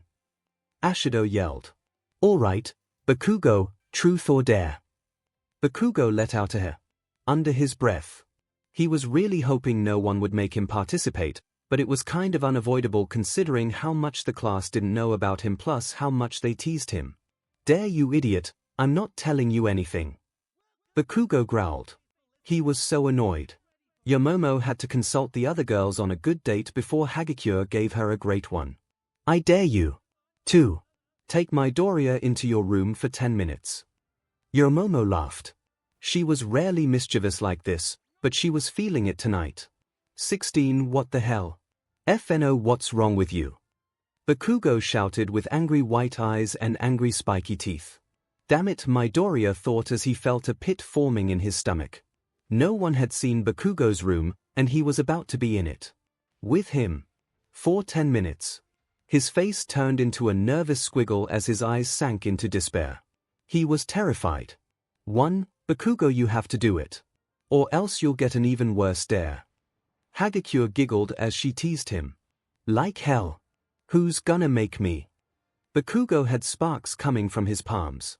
I agree that this is definitely an invasion of privacy for Bakugo. Could we maybe do Midoriya's room instead? Ida suggested, just because we've all seen it already. Only if Midoriya is okay with that. Midoriya was frozen. 𝗧𝗪𝗎, he said as he trembled and looked as stiff as Kirishima with his hardening. For no, we are not doing this, you idiot. Bakugo yelled as he grabbed Midoriya's shirt and held his grabby hand in the air in a threatening way. Midoriya snapped out of it. Kaken, they aren't gonna let it go, we don't have to talk at all, let's just do it. Midoriya said seriously, he just wanted the threat to ease away plus to please the class. Bakugo said nothing as he made an especially angry face at the reality Midoriya was spouting, grabbing the back of the latter's shirt and dragging him to his own room like a cartoon. The rest of the class followed them as they were gonna hang out outside Midoriya's door to make sure they don't escape. His room was only on the second floor, so it wasn't a lot of stairs for the class. You know guys, Kaken hasn't actually seen my room yet, he wasn't there when we showed each other our rooms. This is really embarrassing for me. Midoriya explained. Everyone gasped because they knew what kind of room was waiting for them on the other side of that door. Bakugo was slightly intrigued. As he opened the door, Bakugo burst out into laughter. What the f is all this, Deku? Bakugo yelled at Midoriya. Just shut up and get in here so we can get this over with, Midoriya said softly in embarrassment as he grabbed the back of Bakugo's shirt and pulled him into his room, Bakugo still laughing hard. Midoriya shut his door and thus began the 10 minutes of their dual dare. As Bakugo was calming down from laughing, he plopped himself into the green-haired boy's desk chair. Midoriya sat on his bed, crossing his arms and looking away in embarrassment. Bakugo started spinning in the desk chair, just kinda looking at the ceiling, smiling. You're not gonna apologize for laughing, are you? Midoriya said under his breath. This triggered something in the blonde. His eyes widened at the ceiling. The word apologize scared him. He immediately had flashbacks of his harsh bullying towards Midoriya in the past. He had always felt a sort of guilt, but it took him too long to understand it. He had been so close to understanding it recently though, and at a moment like this he would be reminded that he still had to apologize for the past. But he wasn't ready yet. He needed to wait until he knew exactly what to say and exactly how he felt. He felt bad waiting so long, but he had to. 1K Kaken. Midoriya noticed he was zoning out and he looked afraid. Are you alright? Bakugo immediately snapped out of it. I'm fine. You said we didn't have to talk in here. Bakugo grumbled. That's true, I did, sorry, Midoriya said as he laid back on his bed and stared at the ceiling as well. He started letting his mind wander about Bakugo, thinking about their recent interactions and how confusing they were. The other boy was doing the same thing. They were silent for most of the 10 minutes, glancing at each other with side eyes, until Bakugo spoke up towards the end of their dare time. Hey Deku. He asked. What's up, Kaken? What did you talk to Pink Cheeks about last night? After we talked. Bakugo didn't look at him when he spoke, just stayed turned to the opposite wall, still looking up. Oh dash. I told her I had fun, but that we didn't click. So, that was our last date. Midoriya said softly. You didn't click. Why didn't you click? You guys seemed good. For each other. Bakugo growled. I don't know, it didn't feel right. He said.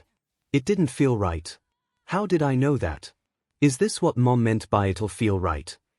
I see. Bakugo grumbled as he blushed.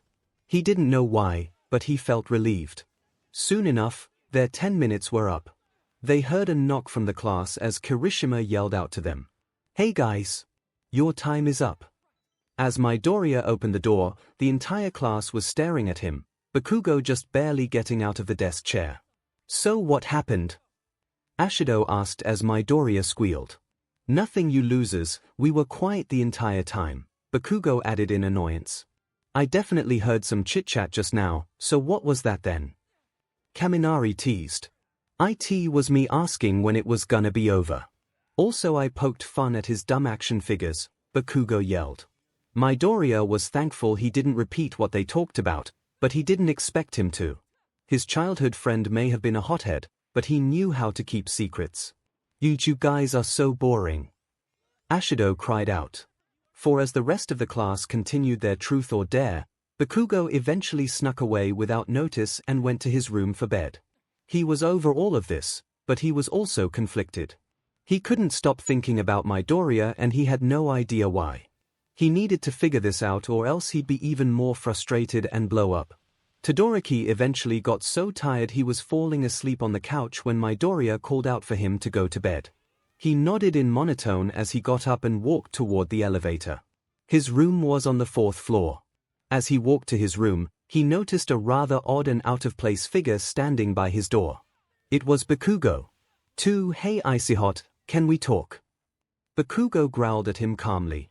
Todoroki was extremely puzzled by this since the hothead wasn't exactly the talking type. More like the yelling type. Sure. Todoroki was suddenly wide awake now, opening his bedroom door for Bakugo as the boys went into the traditional-looking Japanese space. The latter boy had never seen this room, so needless to say it was unexpected for him. The cleanliness, the decor, it was all so admirable about the heterochromatic boy. He didn't want to compliment him though, so he kept his observations to himself. I gotta say this is weird, since when do you talk?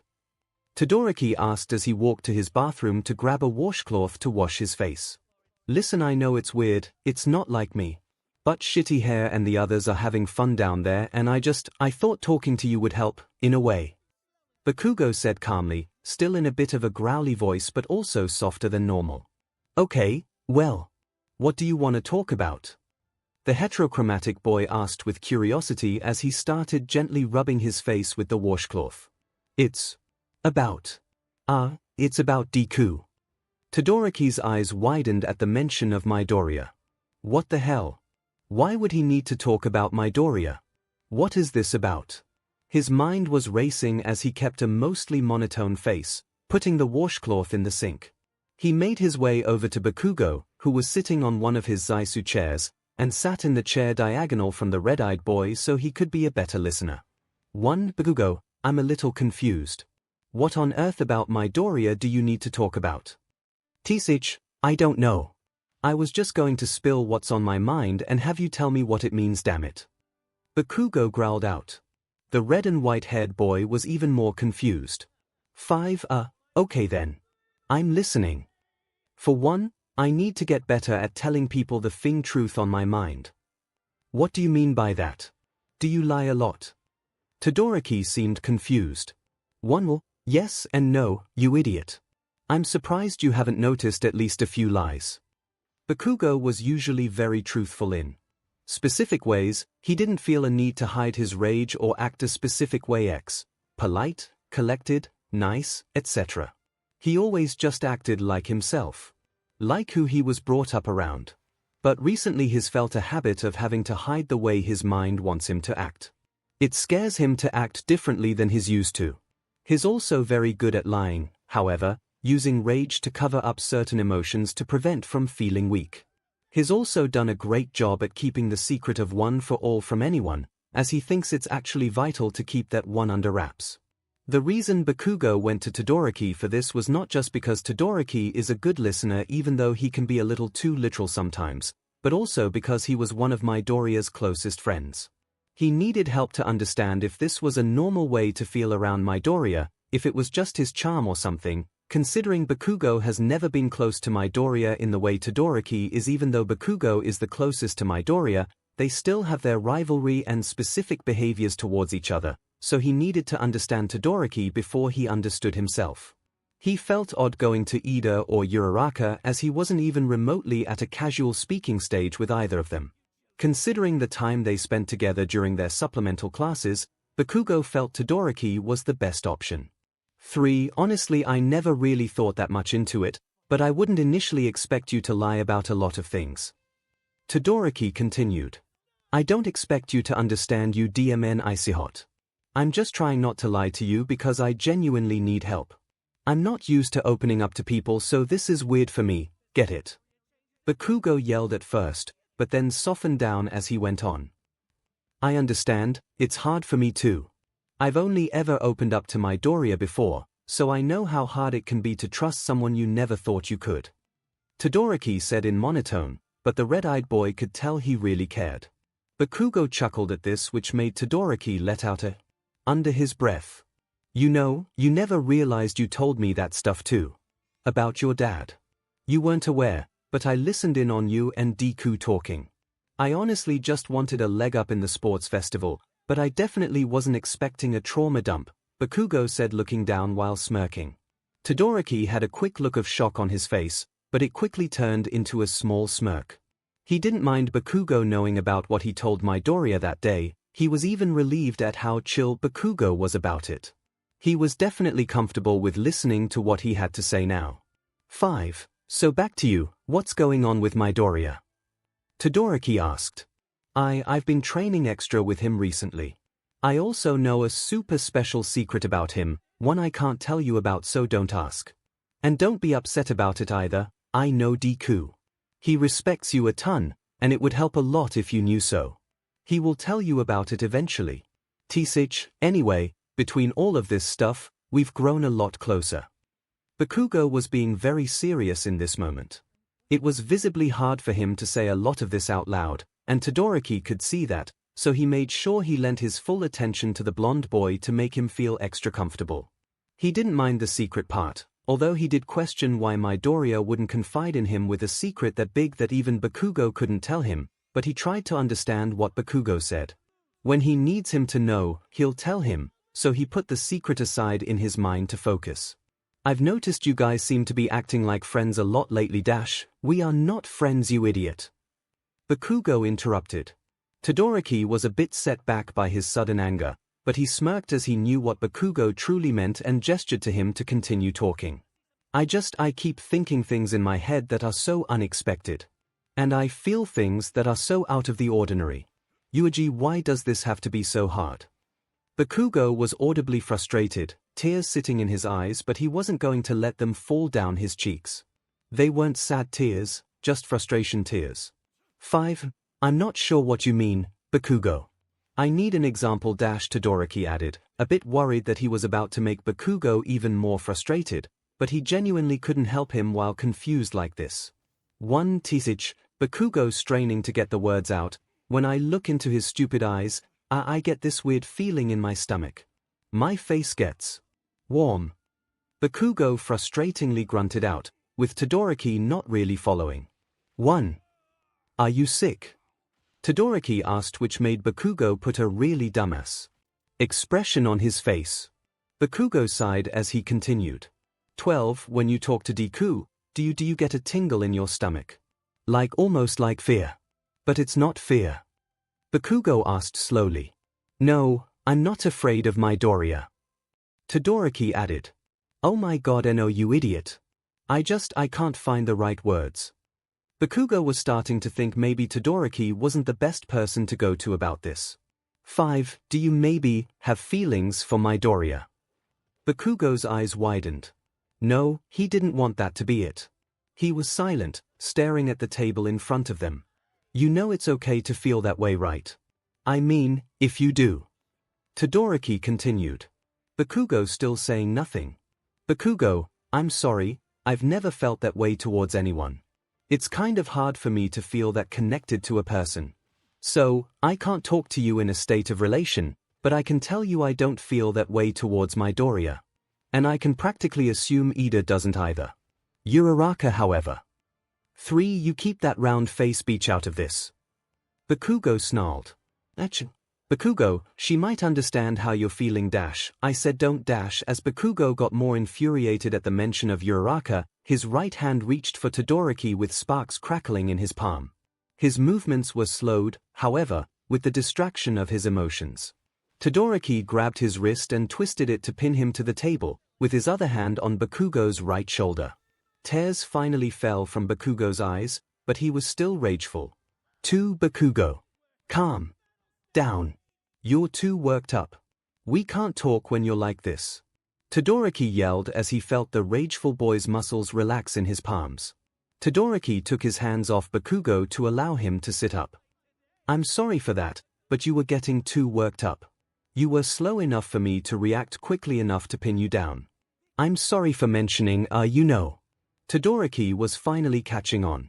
To him, there was no real reason for Bakugo to hate her as much as he did, unless. 𝗧𝗵𝗲, do you really think I have feelings for that demon nerd? Bakugo growled. I haven't had feelings for 𝗬𝗲𝗄 near anyone before. And I thought guys were supposed to like girls. So what the hell is going on with me? 10 I might not be able to know from experience, but I think what you are describing makes sense to be called feelings. I get how this can be frustrating for you. Todoroki said with relaxed eyes full of care. I'll admit coming to me about this is a little random, like why not 𝗧𝗵𝗲 or 𝗵𝗃𝗏? I wanted to know if it was normal to feel this way around Deku, and plus those two idiots wouldn't understand. And the sparky 𝗬𝗲𝗍 can't keep his mouth shut. Bakugo said calmly. I think you underestimate how understanding 𝗧𝗵𝗲 can be. Remember, he was the one that came up with the idea to rescue you from the League of Villains. I can understand what you said about 𝗵𝗃𝗏 though. Todoroki put a hand on Bakugo's shoulder in endearment. If you still need help deciding if what you're feeling is what you think it is, ask 𝗧𝗵𝗲. I promise you can trust your best friend more than you think. Plus, I'm sure he can relate to you more than I can, considering how close he and 𝗎𝗪𝗎 are. Bakugo looked at Todoroki with such calm and shiny eyes, he couldn't believe how much Todoroki just told him. He didn't completely learn what he wanted to during this talk, but he learned something else just as important. He also completely overlooked what the heterochromatic boy said about 𝗧𝗵𝗲 and 𝗎𝗪𝗎. Thank you. Todoroki. Bakugo said calmly. This made Todoroki's eyes widen at the mention of his own name. He's rarely called him that, so it was an odd surprise. He smiled at him as he watched the blonde stand up to leave his room. 8 Bakugo. Todoroki stopped him. By the way, I won't tell anyone about what we talked about or how you're feeling, he said with a small smile at the blonde. Bakugo turned his head a bit to Todoroki as he gave him a respectful thank you nod and then left his dorm room. As he walked to the stairs, he really pondered everything that he and Todoroki just talked about. He stopped on the stairway to really appreciate the moment he just had with the half-cold half-hot boy. He had never had a conversation like that with anyone before, not even with his parents. He didn't exactly tell them everything, his mom mostly bothered him and his dad was too weak for his own liking. It meant a lot to him that Todoroki was able to be there for him, maybe enough to even call them friends in Bakugo's mind. He started walking back up the stairs again to his floor. It sure took him long enough to walk up one flight of stairs. 8 As Bakugo walked down the hallway of the 5th floor to his dorm room, 𝗧𝗵𝗲 was leaning on his door. He didn't even realize how much time he took to walk to his own room, not even significantly far from Todoroki's. As much as he didn't want to have this conversation now, it was too perfect of timing for the red-haired boy to be here at this moment. Bakugo. I assumed you'd be on your way back to your room, so I waited here. Did you want to talk to me about something? 𝗧𝗵𝗲 asked with concern. What in the hell made you think I want a dash? Bakugo was suddenly interrupted. Todoroki sent me a text saying you needed to talk, which was honestly super weird coming from him. Are you okay? That 𝗬𝗲𝗄𝗎.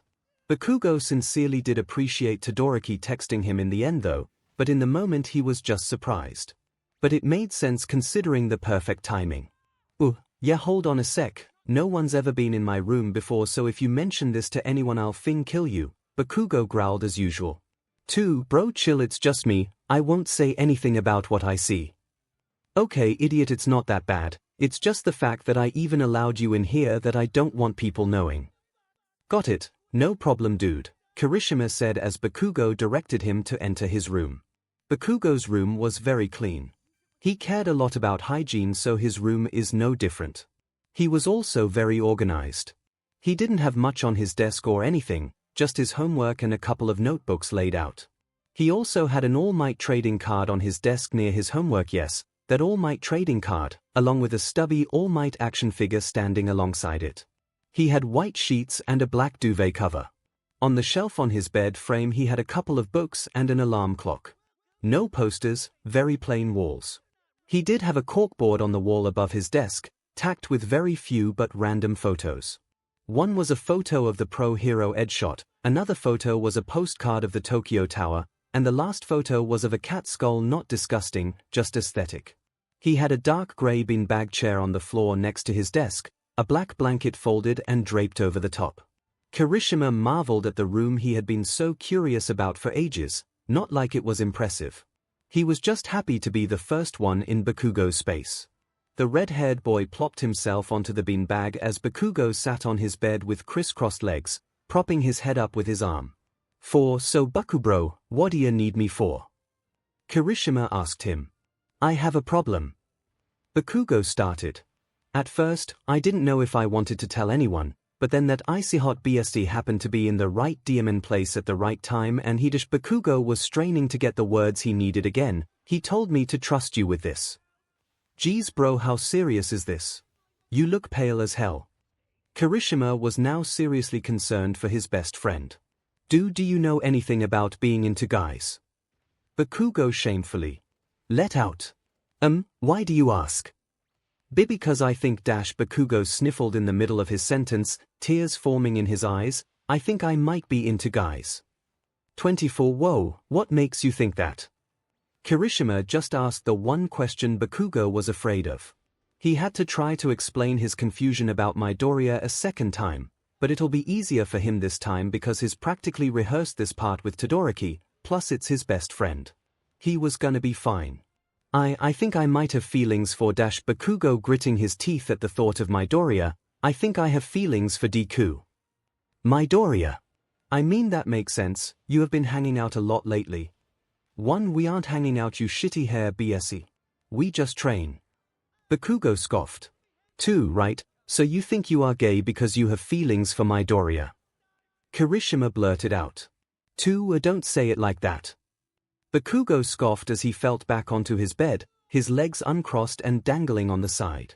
Well, are you sure what you're feeling is feelings? 𝗵𝗃 asked, tilting his head. That's what I was talking to 𝗬𝗃 about earlier. You don't tell anyone I told you that I talked to him. In fact, if you tell anyone anything that we talk about right now, I will actually hunt you down and blast you irreparable to recovery girl. Bakugo yelled. Anyway, I was trying to figure out if what I was feeling towards Deku was normal to his friends, like part of his charm or whatever. 1 I'm assuming it's not considering you're talking to me. 𝗵𝗃 replied. What are the type of things you're feeling? I tense up when I'm around him. When I look into his eyes, my stomach gets weird and tingly. And sometimes my face gets really warm at the weirdest times. Bakugo blushed towards the end of his sentence. Is your face warm right now? 𝗵𝗃 poked. How did you know that? Bakugo's eyes widened. Because you're blushing. When your face gets warm, that means you're blushing. 𝗵𝗃 chuckled. Bakugo's heart dropped as he recalled all the past times his face felt warm around Midoriya. Is your face warm right now? How did you know that? Because you're blushing.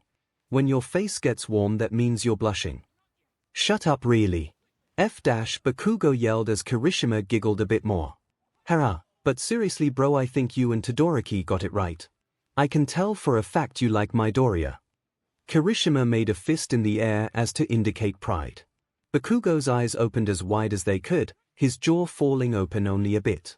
𝗵𝗃 couldn't see his face, so the blonde's silence was a bit confusing. Bakugo. Are you just? 𝗵𝗃 stood up from the bean-bag chair to look at Bakugo's face on the bed. Bakugo. Bro, you know it's okay to like guys, right? Especially Midoriya. Bakugo still stayed silent. Look, 𝗵𝗃 started as he sat next to Bakugo on his bed, putting a hand on his knee in endearment. I know this is not anything that you could have possibly imagined, trust me. But, I think you are so lucky. Bakugo turned to 𝗵𝗃 in confusion. The person who you like is Midoriya. I know you never used to be very fond of him as a person, but he is so sweet and gentle. Midoriya is an incredibly caring person, and I think is perfect for you. 5 What makes you say that? Bakugo finally chimed in, anxious to hear more. 1 Well, I know about the fact that you've bullied Midoriya for years. I've overheard him and Uraraka talk about it before. But Midoriya has always called you guys childhood friends. He's never left you no matter how many times you've told him to, especially the times I've witnessed. No matter how much you try to push him away, he never lets you. He also didn't hesitate to join the plan to save you from the League of Villains. Midoriya would do anything for you, anyone can see that. You are so lucky to like someone like him, he really deserves you, dude. 𝗵𝗃 turned to give Bakugo an endearing smile, as Bakugo turned to him with absolute shock at everything his best friend just said. Bakugo sat up and looked down into his lap. But, do I deserve him? I'm always so horrible to everyone. Why would someone you claim is so sweet want someone like me? Bakugo asked the red-haired boy in disappointment. Honestly dude, when someone knows you for real, you are also an incredibly caring person. Midoriya knows how incredible you are. I mean, everyone heard what he said to you during our first training matches as heroes versus villains. He looks up to you, man. And with the way things between you and Midoriya are going, I know for a fact you'd take a bullet for him. Why wouldn't you deserve him? Bakugo looked up at 𝗵𝗃 with soft watery eyes, his cheeks crimson red. Bakugo gritted his teeth to prevent more tears from falling, but eventually he put his forehead on his best friend's shoulder. 14 𝗵𝗃, you've never said anything like that to me. Bakugo sniffled. 𝗵𝗃 just smiled before he moved on to the big part. 2 You know, the worst thing that could happen is that Midoriya doesn't accept you romantically. You know he'd never stop being your friend, so maybe try confessing. 𝗵𝗃 said, hesitating. No, I can't. Bakugo started as he jolted up off of his best friend's shoulder, but 𝗵𝗃 was quick to grab his shirt and demand eye contact from his hysterical friend. 2 Listen bro. I know this is unconventional in your eyes, guys liking guys, but I think it's super manly. You gotta do it before it's too late. And I actually think you have a great chance with Midoriya. 𝗵𝗃 yelled, caringly, at his best friend. He let go of the blonde's shirt and let out a sorry under his breath. 6 No, you're right. But there's something else I have to do first before I confess to him. Bakugo said as he looked down at his own hands, heart pounding. Do whatever you need to do, but don't doubt yourself bro. You got this. I believe in you guys. And don't worry, I won't tell anyone, I swear, it's not anything for me to tell. 𝗵𝗃 said, putting his hands in the air in surrender, fully expecting Bakugo to threaten him. But all he saw was fear in his best friend. 2 Hey, I'm not gonna ask about anything else right now. But if you need any more help with this or anything else, you know where my room is. 𝗵𝗃 gave his best friend a light pat on his back before standing up and giving him a caring smile on his way out. He knew his best friend needed some time to think, so he wanted to leave him alone for that. Bakugo didn't protest, he just continued staring at his hands. I have to tell him. I'm sorry. This was an especially long night for Bakugo's usual sleep schedule, so he eventually fell asleep from overexhaustion while his mind was racing. Deku. 14 The next day, the morning in the dorms went on as usual for everyone, except Midoriya. He somehow managed to oversleep and be only a bit late to first period. He jumped up and tried to get ready as fast as he could. He hated rushing, but he didn't want Mr. Aizawa to expel him. Yes, he was being that dramatic. As he ran out the dorm building with his white shirt buttoned a bit off, he accidentally ran into someone pretty suspicious on his way to class. Heights Alliance wasn't protected by the UA main campus security, so technically anyone suspicious could walk by. As he fell to the ground and looked up, a tall girl with messy black hair gave him a death glare. Midoriya didn't know it yet, but he had just bumped into the emotional street villain, 𝗓𝗓. 11 She was once a student of UA's general course but got expelled 2 years back for unknown reasons to the public. The truth, she used her quirk emo on the students and faculty daily to cancel out positive emotions because she wanted everyone to be as miserable as she was. Her quirk, emo, could allow her to make someone feel any sort of emotion for as long as a few minutes but also for up to 6 hours. It allows her to cancel out almost all other emotions in that person's head with the emotion of her choice to be the only one felt. Sometimes she loses a bit of control and a similar type of emotion to the casted one can be felt a little as well, such as calmness with boredom or admiration with nostalgia. The easiest emotion for her to learn to control was anxiety, but the fastest emotion for her to MSTR was sadness. She rarely ever controlled positive emotions, and whenever she did use her quirk it would never be for longer than only a few hours. But for some reason, the sight of Midoriya just now absolutely disgusted her. She was angry and horrified by Midoriya's positive smile as he apologized for bumping into the girl. Her eyes turned a solid indigo blue and glowed, her hair started magically flowing behind her as if there was wind blowing it, almost like how Mr. Aizawa's hair gets when he uses his quirk. She reached out her hand and knelt down to the green-haired boy's level, touching his forehead causing him to go blank for a second. 18 He sat there and stared off for about 2 minutes as she walked away. Suddenly, tears started streaming from his eyes. He grasped his heart through his shirt as he cried on the ground. He was suddenly so sad. He didn't know why, but he didn't spend much time being confused as he just couldn't stop sobbing. He didn't want to move from where he was sitting outside, he just cried. He grasped his shirt tight as he leaned forward towards the ground sobbing. He felt like his heart was breaking and he didn't know how to stop it. He wasn't even thinking about stopping it at first, he just allowed himself to sob uncontrollably on the ground. Insecurity was long gone by now, walking towards the UA campus when suddenly the UA barrier activated on the main campus. She was scared and set back by this. A new security system. What is this version of UA? She didn't exactly come back to UA to cause much trouble, she was just curious how the school looked these days. A sort of nostalgia she itched to feel. Disappointed that she wasn't going to get her fill, she decided to just walk away towards the main town nearby. She was especially avoiding the route with Midoriya on it as she didn't want to be subjected to his turmoil that 𝗧𝗵𝗲 caused herself. By this time, Midoriya had been able to calm his heart a bit and slow his crying, but he couldn't completely stop.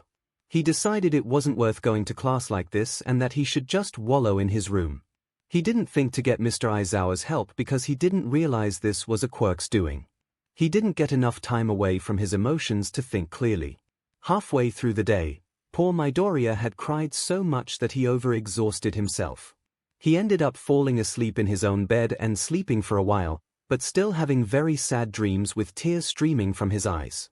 The rest of the class had no idea where he was or what was going on, but most of them assumed he was just sick. Bakugo had different thoughts though. Even if Midoriya was sick, he'd still show up to class. That's just how punctual and determined he was to his studies. He wouldn't stay or go home unless someone told him to. He needed info quickly. Oi, 𝗧𝗵𝗲, can I ask you something? Bakugo said, catching Todoroki before he sat down for lunch. Sure, what it is? Todoroki said as he placed his tray of cold soba next to Ida at their lunch table. Alone, now? Bakugo glared at Todoroki in a follow-me kind of way. Todoroki was confused but he understood the glare so he followed Bakugo under the stairs towards the front of the lunch rush cafeteria, leaving his cold soba with Ida. Have you heard anything about where that DMN nerd is today? The blonde asked. No, not at all, even Ida or Uraraka haven't heard anything from him either. It's very unlike Midoriya to just go all of the sudden. Todoroki replied. 𝗧𝗵𝗲, I won't admit this to anyone else, but I'm worried. Something doesn't feel right. Bakugo growled softly. Me too. Maybe one of us should go check his room back at the dorms. I'll do it. I may not be the first person he'd expect, but I have to see if he's okay myself. That DMN nerd never takes himself into consideration, so whatever is going on. Bakugo went on, being interrupted by Todoroki. I get it. You go, I'll try to cover for you if anyone asks where you went. Thanks. Bakugo said with a warm smirk on his face. Todoroki nodded in response as he went back to his lunch table, and Bakugo bolted out of the dining hall en route to Heights Alliance. As he was running, it started to rain. Quickly. Midoriya had just woken up from his nap, tears still softly falling down his cheeks in sadness. He noticed that it started raining outside, and it looked enticing. The rain. He wanted to stand in it, to cry in it.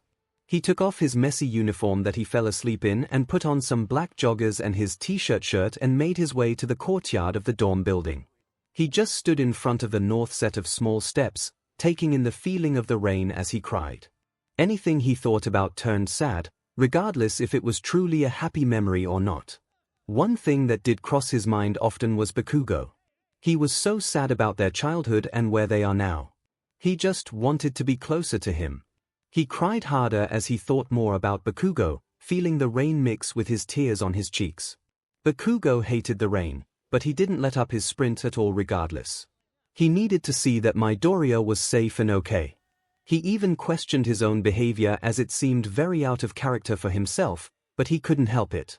As he ran up to 𝗬𝗏𝗏, he ran through the common room and up the stairs to Midoriya's room, not noticing the green-haired boy through the windows of the courtyard, nor the boy noticing the blonde sprinting in the common room. Bakugo slowed his pace as he neared Midoriya's door. 𝗏𝗏𝗏, are you here? He said as he gave the boy's door 3 knocks. 𝗏𝗏𝗏, answer me, you DMN idiot. He yelled as he pounded his door more. Maybe he's not actually here. Bakugo had no idea what to do now. He was banking on Midoriya being in his room, but was lost once he realized he wasn't actually there. He went down the stairs slowly and wandered into the common room, setting his soaked bag down by one of the couches. He took off his soaking wet yellow scarf and placed it over the end of the couch. As he turned around to lean against the back of the couch, he glanced at the courtyard windows. Sure enough, he noticed the green-haired boy standing outside in the rain. Bakugo's heart sank as he saw Midoriya outside. He immediately ran over to the courtyard doors and flung one open. 𝗬𝗏𝗏𝗏, have you been here this whole time? Bakugo yelled in concern. I've been worried all morning. Midoriya turned around to face him, tears still streaming from his eyes and the boy sniffling his nose. Bakugo realized he was crying and was about to run over to him when Midoriya stopped him. Please Kaken, don't. Midoriya cried out. Please, just go back to class, no need for concern. I'm fine. Really? He sniffled. Bakugo threw off his blazer back inside as he let the courtyard door close behind him. He walked down the small steps in front of him but still kept his distance to keep Midoriya from freaking out again. He hated the rain. But he'd stand in it as long as he had to for Midoriya. He could tell the green-haired boy was in a lot of mental anguish, and he needed to help him. Do you remember when we were kids, and I fell into that river? Bakugo started softly. Yeah, I asked if you were alright. You swatted my hand away. Midoriya replied. 2. I always looked down on you, just because you were quirkless. You were obviously behind me but somehow it always felt like you were ahead of me, too. I hated that. I hoped you disappear. I didn't want to accept you. So I bullied you, to make sure you'd stay away. I tried to act all superior by rejecting you, but I kept losing that fight. Bakugo kept a soft and endearing tone as Midoriya's jaw fell open. He couldn't believe the words he was hearing. Raindrops fell down both of their faces as Bakugo went on. Since we got into you, nothing's worked out how I thought it would. Instead, this past year has forced me to understand your strength and my weakness. Now, I don't expect this to change a thing between us, but I gotta speak. My truth. Izuku. I'm sorry for everything I've done up until now. Bakugo said softly as he looked at the ground. Midoriya felt weak, faint, as he couldn't believe what he had just heard. A sincere apology from Bakugo, and his name. He said his first name. He couldn't believe it. He was ready to just pass out right then and there. As Midoriya swayed forward, Bakugo ran to him and caught him on his left arm. 9. I'm sorry. For making you worry. Midoriya sighed out as he lay weightless on Bakugo's arm. I know. Bakugo said softly. Midoriya was exhausted from crying, but hearing Bakugo's soft voice made him relax on the blonde's arm. He fell completely asleep. Bakugo didn't want to manhandle Midoriya too much, but he had to carry him inside to the baths. He couldn't just let him sleep soaking wet, he could catch a cold. The baths weren't far, so Bakugo shifted Midoriya's tired upper body from his arm to his shoulder as he grabbed his legs and held him in a straddle-type way. He is so DMN cute when he's sleepy. The blonde carried the sad boy into the boy's baths and set him down to wake up him. Oi, nerd. Wake up. You need to take a bath, you're soaking wet and you'll catch a cold otherwise. Midoriya opened his sleepy eyes to her appealing pair of red eyes looking down at him and slightly calloused hands holding up his shoulders. Kaken. Did you carry me here? Midoriya asked. He noticed that he wasn't feeling sad anymore. His chest felt so light, his heart feeling whole. He finally felt normal again, and he had a sneaking suspicion that it had to be the quirk of that girl he ran into from earlier. Now that he could think clearly, he noticed he started feeling unnaturally sad after she touched his forehead, so it had to be her. He was just thankful it wore off and he could relax. Yeah, you were practically straddling me for the short walk. Bakugo growled out, but he was hiding the teasing tone he wanted to use. Midoriya blushed and looked down to the side. Bakugo had an extra pair of comfy clothes down here in his cubby at the baths, and he knew Midoriya would too. He was always prepared for random things like that. Now get undressed, you need a bath. Midoriya nodded in agreement as he crossed his arms over his shirt to take it off. Right before he takes off his breathes, he glances over at a shirtless Bakugo and starts blushing. His abs. His gorgeous. His hands. I wanna hold her. Don't think that. He definitely doesn't think that stuff about me. Midoriya shook his head as he turned around to take his breathes off. Bakugo pretended not to notice Midoriya staring, but he definitely did. As Midoriya turned around shyly, Bakugo blushed. Was he blushing at me? His scarred hand. It looks so soft regardless of the scars. His back is so manly. What is he thinking right now? Does he maybe like me too? Bakugo really wanted to touch Midoriya's hand, and he decided to go for it. He wasn't thinking clearly at all. He waited for a moment when Midoriya had his hand at his side. Midoriya had sniffled a bit and needed to rub his eyes, and at this moment was when he had his scarred hand hanging freely. Bakugo secretly reached out for it, when Midoriya felt him getting closer and turned around with a curious face. Bakugo panicked and immediately moved his hand to the green-haired boy's face and let off a small explosion to cover up what he was trying to do. Midoriya jumped back and yelped as Bakugo chuckled at him a bit. I'm not gonna wait for you, nerd. Bakugo said as he threw off everything else and went to shower before getting in the bath. Midoriya was stuck rubbing his eyes from the explosion when he got a quick glance of Bakugo's backside walking to the showers. Wow, his back is so nice. Midoriya realized what he was doing and immediately blushed as he took off the rest of his clothes and went to the opposite side of showers. Sooner than later, both boys were in the bath. By this time it was last period at 𝗬𝗂𝗍. I haven't given up on becoming number one, you're still my rival Izuku. Bakugo said calmly, but also with a little bit of anger and hesitation when saying Izuku's name. He wanted to say it, he just needed to get used to it. He then splashed Izuku in the face. 7, you can call me Deku, you don't have to force yourself Kaken. Izuku added softly. I'm not forcing myself. Bakugo yelled. Izuku chuckled at this and then just relaxed into the bath peacefully. By the way, why were you crying in the DMN rain? And why didn't you go to class today? I was planning to, but I ran into a random girl on the way to class. I'm pretty sure she used her quirk on me and made me really sad. I couldn't stop crying for hours, it was really depressing. I felt like my heart was breaking over and over. Izuku replied. You're feeling okay now though, right? Bakugo asked with concern. Yeah, definitely. I think it wore off shortly after I passed out onto Izuku hesitated to admit what happened. Gotcha. I'm just relieved that you're okay. I meant it when I said I was worried.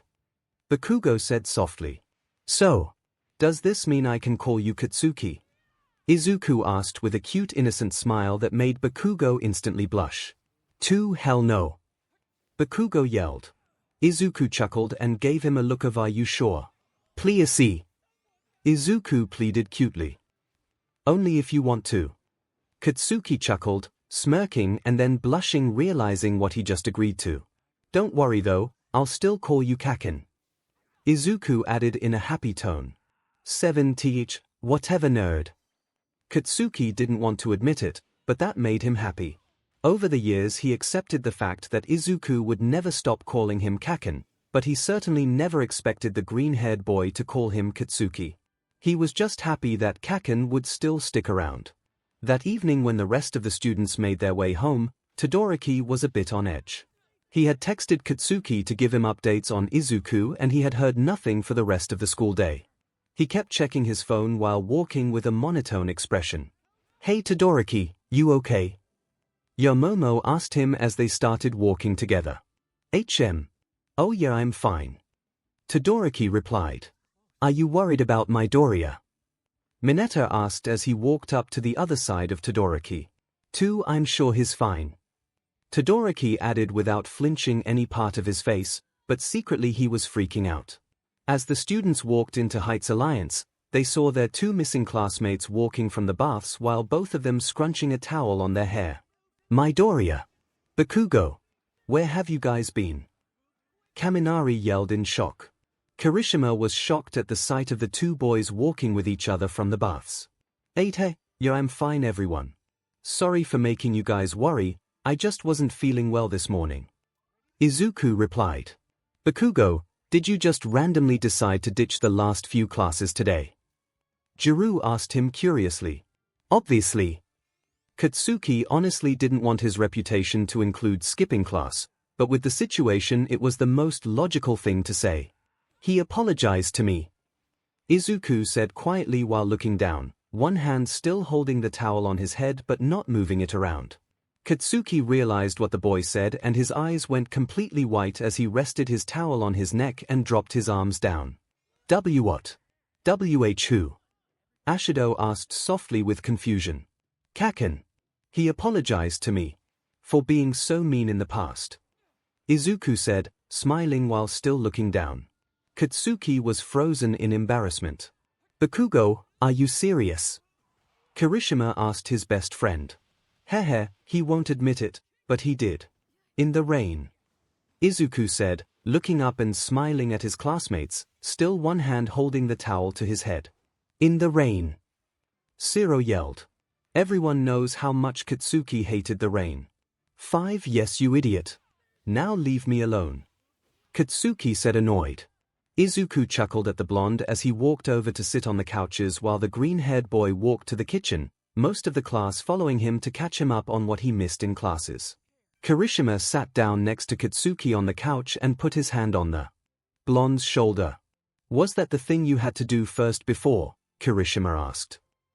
"Yeah, it was. It happened sooner than I planned, but he was having a rough morning. I could just tell it was something he needed to hear," Katsuki said while relaxing into the couch cushions. "I'm proud of you bro, don't rush yourself, but you're almost there," Kirishima said in support. Todoroki was walking by them behind the couches and overheard the red-haired boy and stopped for a second. Kirishima got up from the couch to go follow Izuku because he was hungry. Todoroki stood at Katsuki's head behind the couch and looked down at the blonde. "You apologized to Midoriya?" Todoroki acknowledged softly. Katsuki tilted his head up as he acknowledged the monotone boy.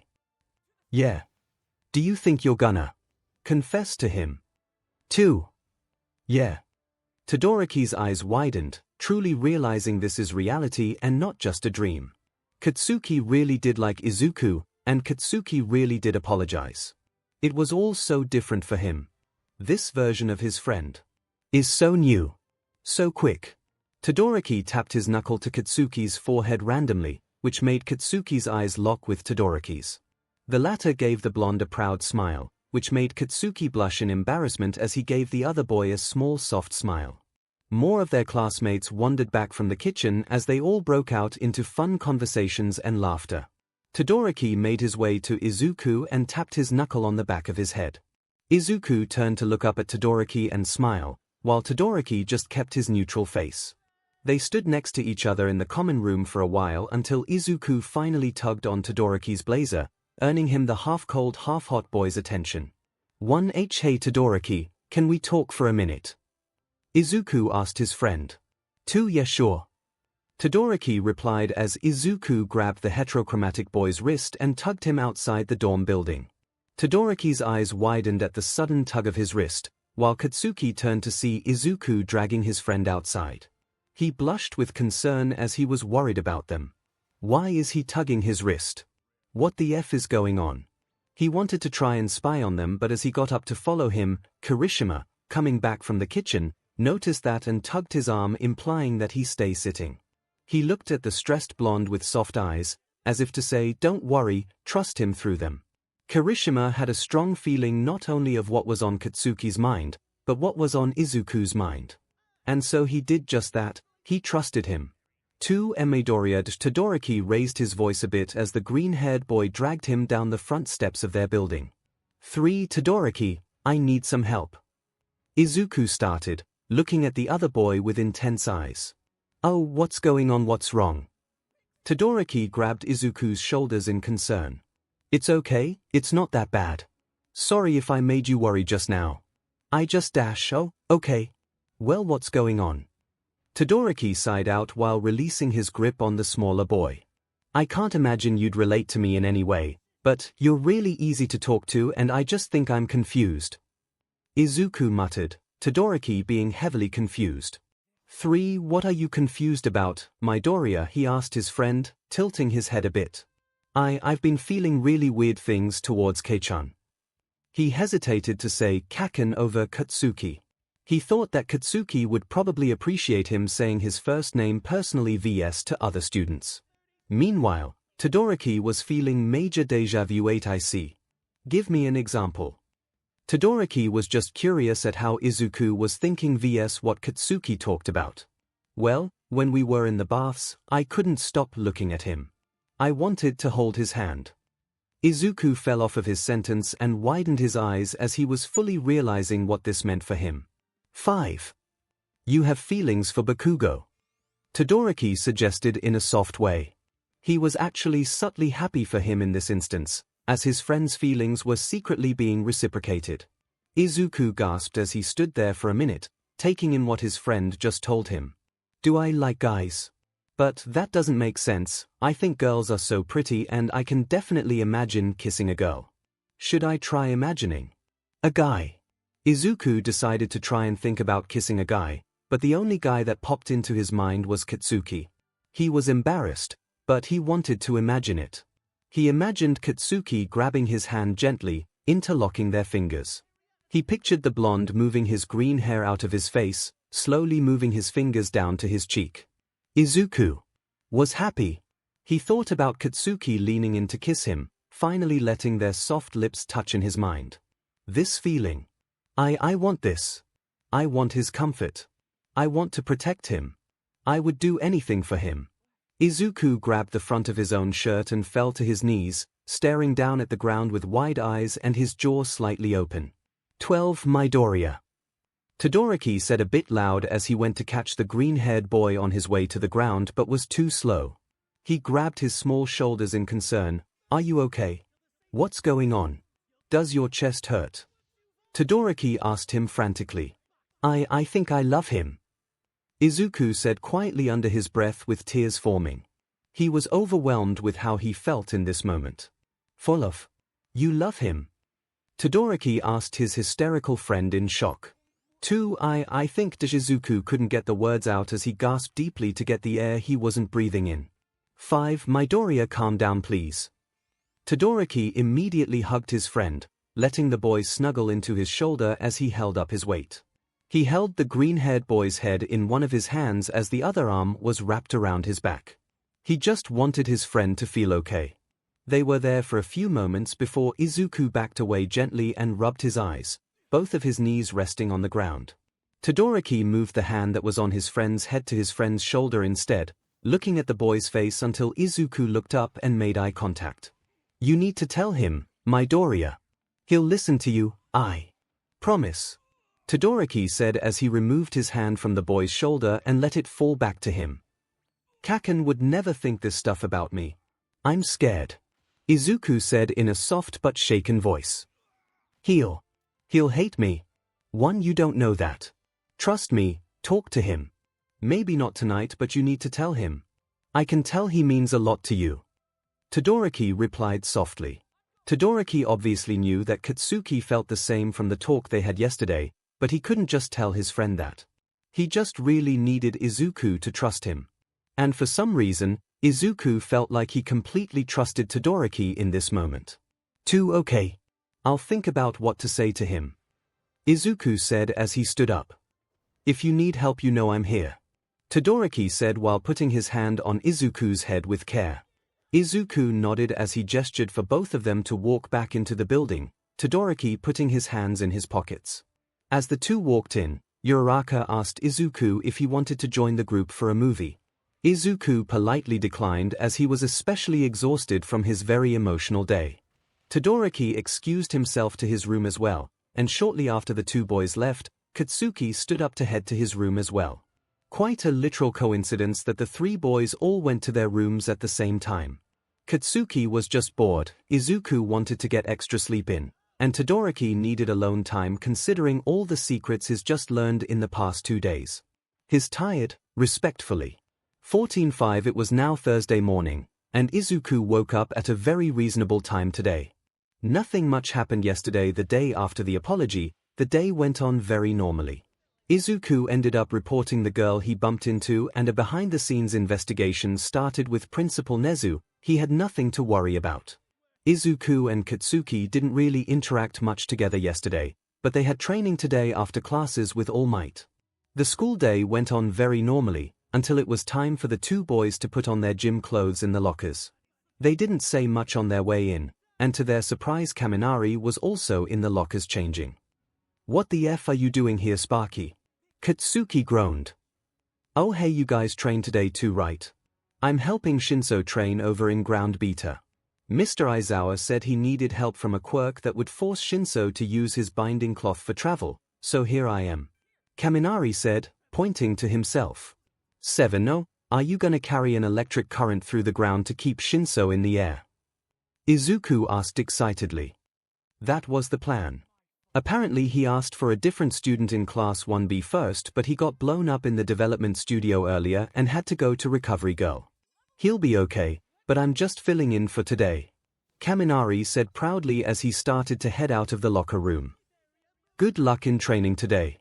Don't murder my Midoriya buddy." Shut up before I blast you out of here," Katsuki yelled to chase Kaminari out quicker. Izuku chuckled a bit as he went to take his shirt off.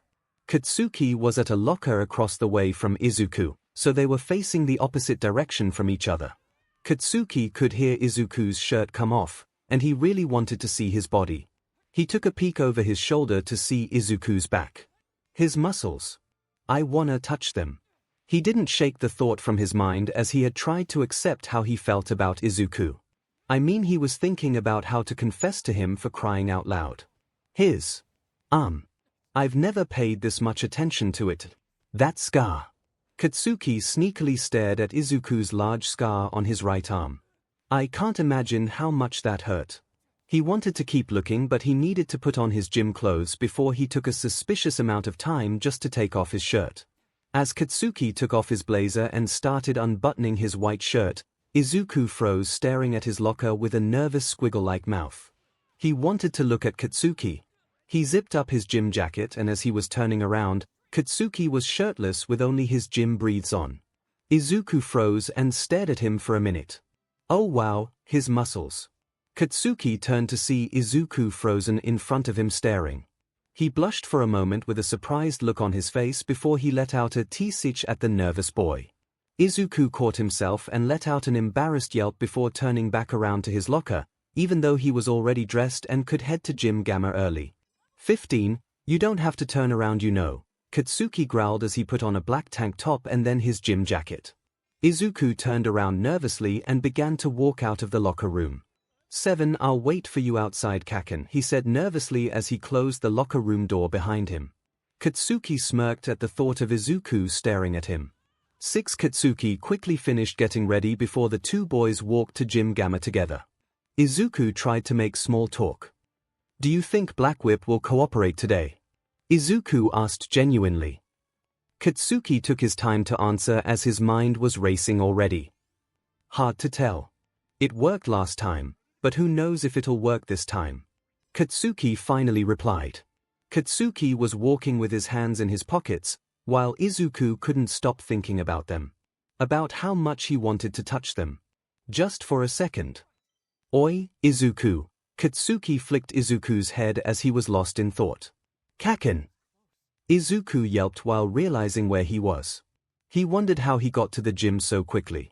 All Might was waiting for them just past the doors. Young Midoriya, looking eager as ever. And young Bakugo looks less disinterested than normal. All Might teased in a dad way. 5, you better watch your back, All Might. Katsuki snarled at him in annoyance.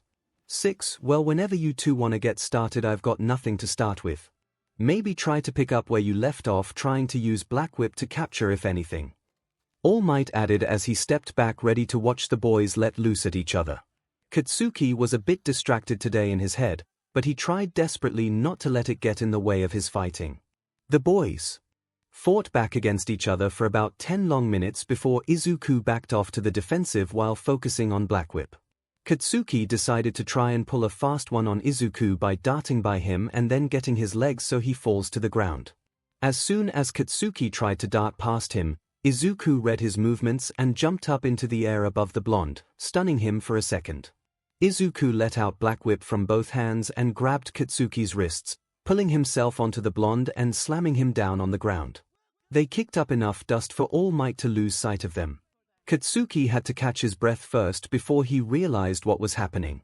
Izuku had the blonde pinned to the ground, his hands on the wrists of the boy under him. He was literally straddled on top of Katsuki. They both just huffed as dirt and ash was wafting around their bodies. In mere moments they could see each other's faces.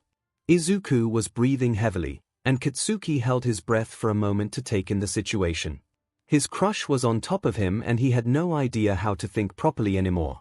Izuku huffing on top of him was a sight he'd never be able to get out of his head in a good way for the moment. 5 Izuku on the other hand was taking in his crush's shocked and defeated face. He felt bad, but he knew logically that Katsuki was okay and not hurt. He wanted to make sure Katsuki was okay, but then he suddenly stopped thinking clearly as he leaned forward towards Katsuki slower than a snail. Katsuki got scared of this 𝗬𝗵𝗲 as he's never even thought of this possibility before and physically flinched. He didn't realize the type of move Izuku was trying to make, so he was embarrassed. He was embarrassed that he lost, and embarrassed that he was pinned under Izuku. Katsuki buried the initial positive feelings of this encounter and decided to react. He decided to twist his wrists just barely so that his palms pointed to Izuku, and he unleashed a couple of harmless explosions at the boy to send him off. Izuku flew off him and yelped with surprise. All Might barely saw the blonde pinned down before the dust cleared and Izuku went flying backwards from explosions.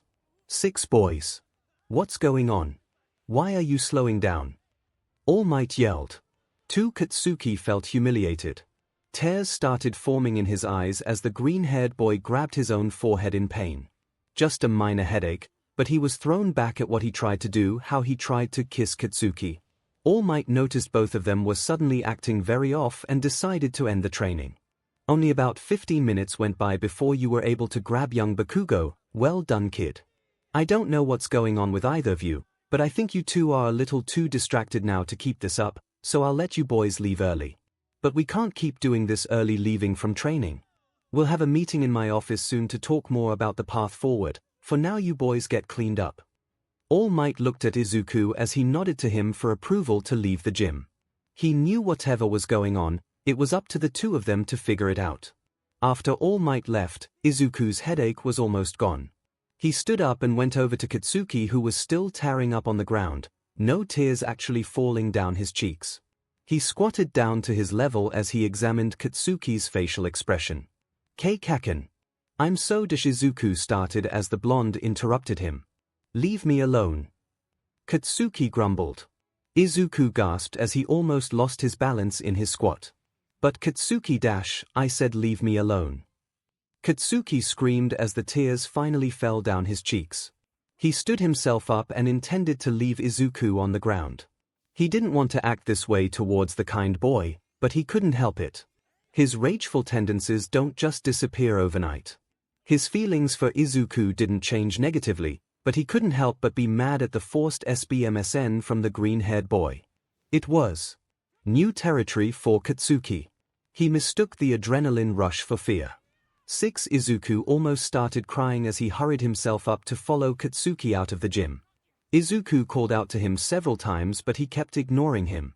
Eventually Izuku grabbed onto Katsuki's arm in an attempt to stop him from walking away, tears forming in his eyes at the fear of the blonde's sudden anger. Katsuki wanted to yank him off so badly, but the last thing he wanted to do was hurt him. So he simply stopped like Izuku wanted. "Katsuki, please, can we talk?" Izuku asked softly.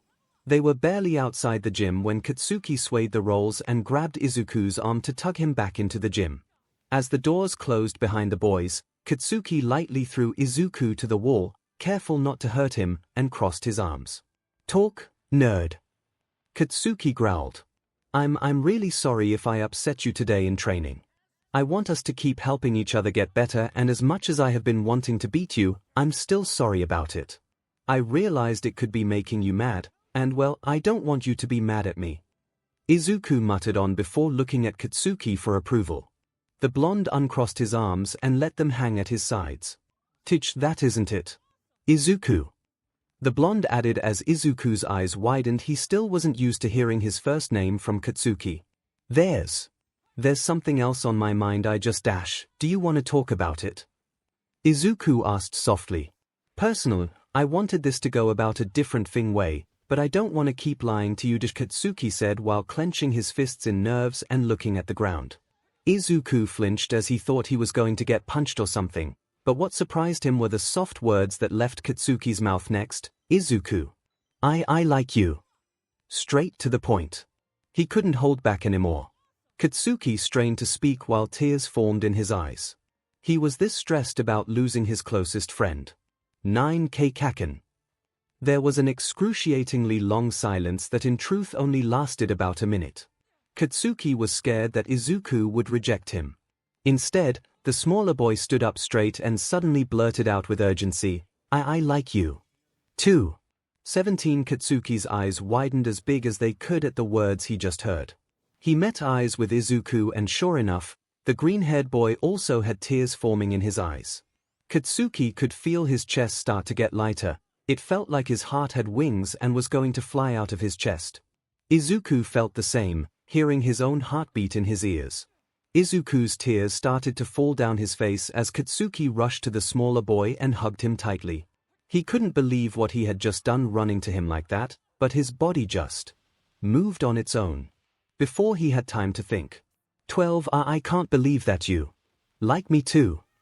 Izuku cried into Katsuki's chest as the blonde cupped the small boy's head into his chest. 7 I'm just as surprised as you. Katsuki whispered out, finally letting his tears fall. They both cried and hugged each other for what felt like eternity, but in reality it was about 6 mere minutes before they broke apart and touched their foreheads together. "Izuku, do you maybe want to be together?" This was very new to Katsuki. He felt weird saying the word boyfriend already, so he got around it. Why you mean it? Like dating? That kind of together? Izuku sniffled. Yeah, do you want to try it? Of course Kaken, I want to try it. Izuku added excitedly, finally separating their foreheads. So, are you my dash? 2 yeah. And you're mine. Katsuki said while smirking. Izuku dropped his head back onto Katsuki's chest in relief, the blonde cupping his head again with his hand. He needed to get used to this amount of physical affection. It's not like his parents were the most lovey-dovey to him, but he really liked this feeling of comfort. He needed this feeling. Come on, we should grab our stuff from the lockers and go home. For right. Izuku stood upright and nodded at his new boyfriend. As much as either of the boys wanted to hold hands even more now, both of them had the same idea to wait until a better time. It would be too soon. They walked to the UA locker rooms together, making small talk and laughing together. He is so cute. Both of the boys thought simultaneously. Hey Izuku. Katsuki looked at his boyfriend with mischievous eyes. What is it, Katsuki? Izuku was a tad bit frightened by this look. What if we hide our relationship from the rest of the class? Katsuki asked. He mostly wanted to do it for fun, but he was also worried about how the class might view him now that he's dating a guy, let alone it being Izuku. He won't hide that from his boyfriend though. You mean not tell anyone? Izuku asked. I think it could be more fun than you think. Not only that, but I'm not completely sure I'm ready for the class to know this about us. About me? I know it sounds selfish. Katsuki admitted. Not at all. I understand, you have such a specific reputation of being our class hothead and everything, so I can understand if you're nervous about them knowing this about you. Izuku chuckled. God, how is he so understanding? Such an angel. Katsuki thought. Thanks Izuku, I wanna say Katsuki couldn't finish his sentence. It was too soon. I know. Me too. Izuku smiled at him with the most intense love in his eyes. He knew what Katsuki wanted to say, he wanted to say it too. It has now been a week since Katsuki and Izuku have been together. They had planned for their first date to be a week from last Friday, aka the first date is today. Neither of the boys could hardly wait. Izuku was vibrating at his desk during class. The other students thought he was just exercising, but he was beyond nervous. He and Katsuki have hugged at most and only a few times, so he wondered what someone does on a first date. Katsuki, however, was cool as a cucumber physically, but his mind was racing. He couldn't get ideas out of his head on what kind of move he should make on Izuku. He wanted to hold his hand. To kiss him. He wanted to make every perfect move. In reality, Katsuki was just clicking his pen in fake boredom. Katsuki wasn't used to allowing himself to think about this stuff about Izuku. It was so uncontrollable for the blonde that he couldn't bury it all down under anger even if he wanted to. Izuku couldn't stop staring at the back of Katsuki's head at the desk in front of him. He wanted to touch his hair so badly. The boys had to act like the old hardcore rivals that they were to their classmates, versus the lovebird rivals they were to each other in secret. As soon as 4th PRD was over, everyone was heading out to the lunch rush cafeteria. Katsuki and Izuku tried as hard as they could to send each other a few inconspicuous loving glances. Both of them desperately wanted to eat lunch together every day, but they couldn't if they wanted to keep up their act. 14 in the cafeteria, as Izuku sat down next to Ida and across from Uraraka and Todoroki, he was his normal smiley self as always. As soon as he noticed Katsuki standing up from the table, he was at a bit far in front of the Deka squad. Izuku flinched and looked down at his lap. He wanted to talk to his boyfriend so badly. Sure, they text here and there, but he needed to touch him to hug him. Katsuki knew the boy would be looking at him, he knew Izuku too well. He took his phone out and flicked his wrist upwards, looking over his shoulder to see if Izuku saw. The green-haired boy frantically took out his phone to read a text. 3 Kaken, meet me outside around the back of the dining hall. Don't follow me yet, wait until I'm gone. Izuku put his hand over his mouth as he felt the adrenaline rush through him. This random behavior earned a curious glance from the half-cold half-hot boy sitting next to Ida. Nonetheless, Izuku was gonna get to see his boyfriend during school. They were always very cautious not to do stuff like this, but neither of them could wait to see each other whether Katsuki wanted to admit it to himself or not. Their date was today and all they wanted was each other.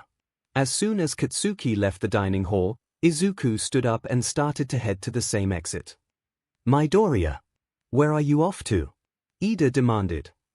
Oh, I just needed to go see Mr. Aizawa about something. Izuku was horrible at lying when he's nervous.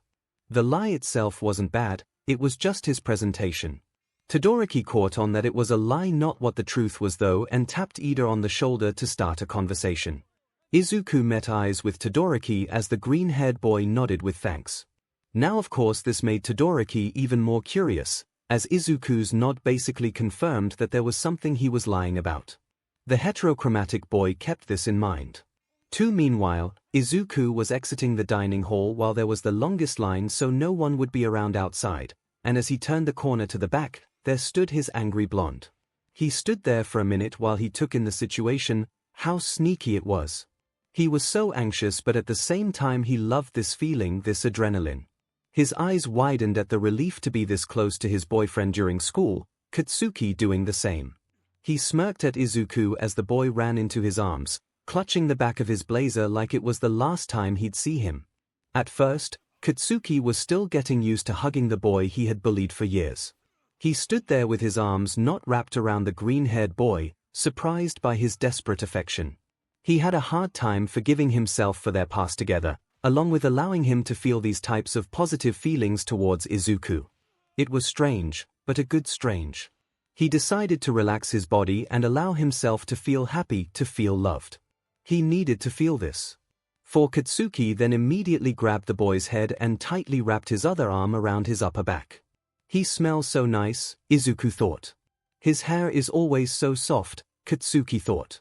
As Izuku pulled away, Katsuki put both of his hands on the sides of Izuku's head and pulled their foreheads together.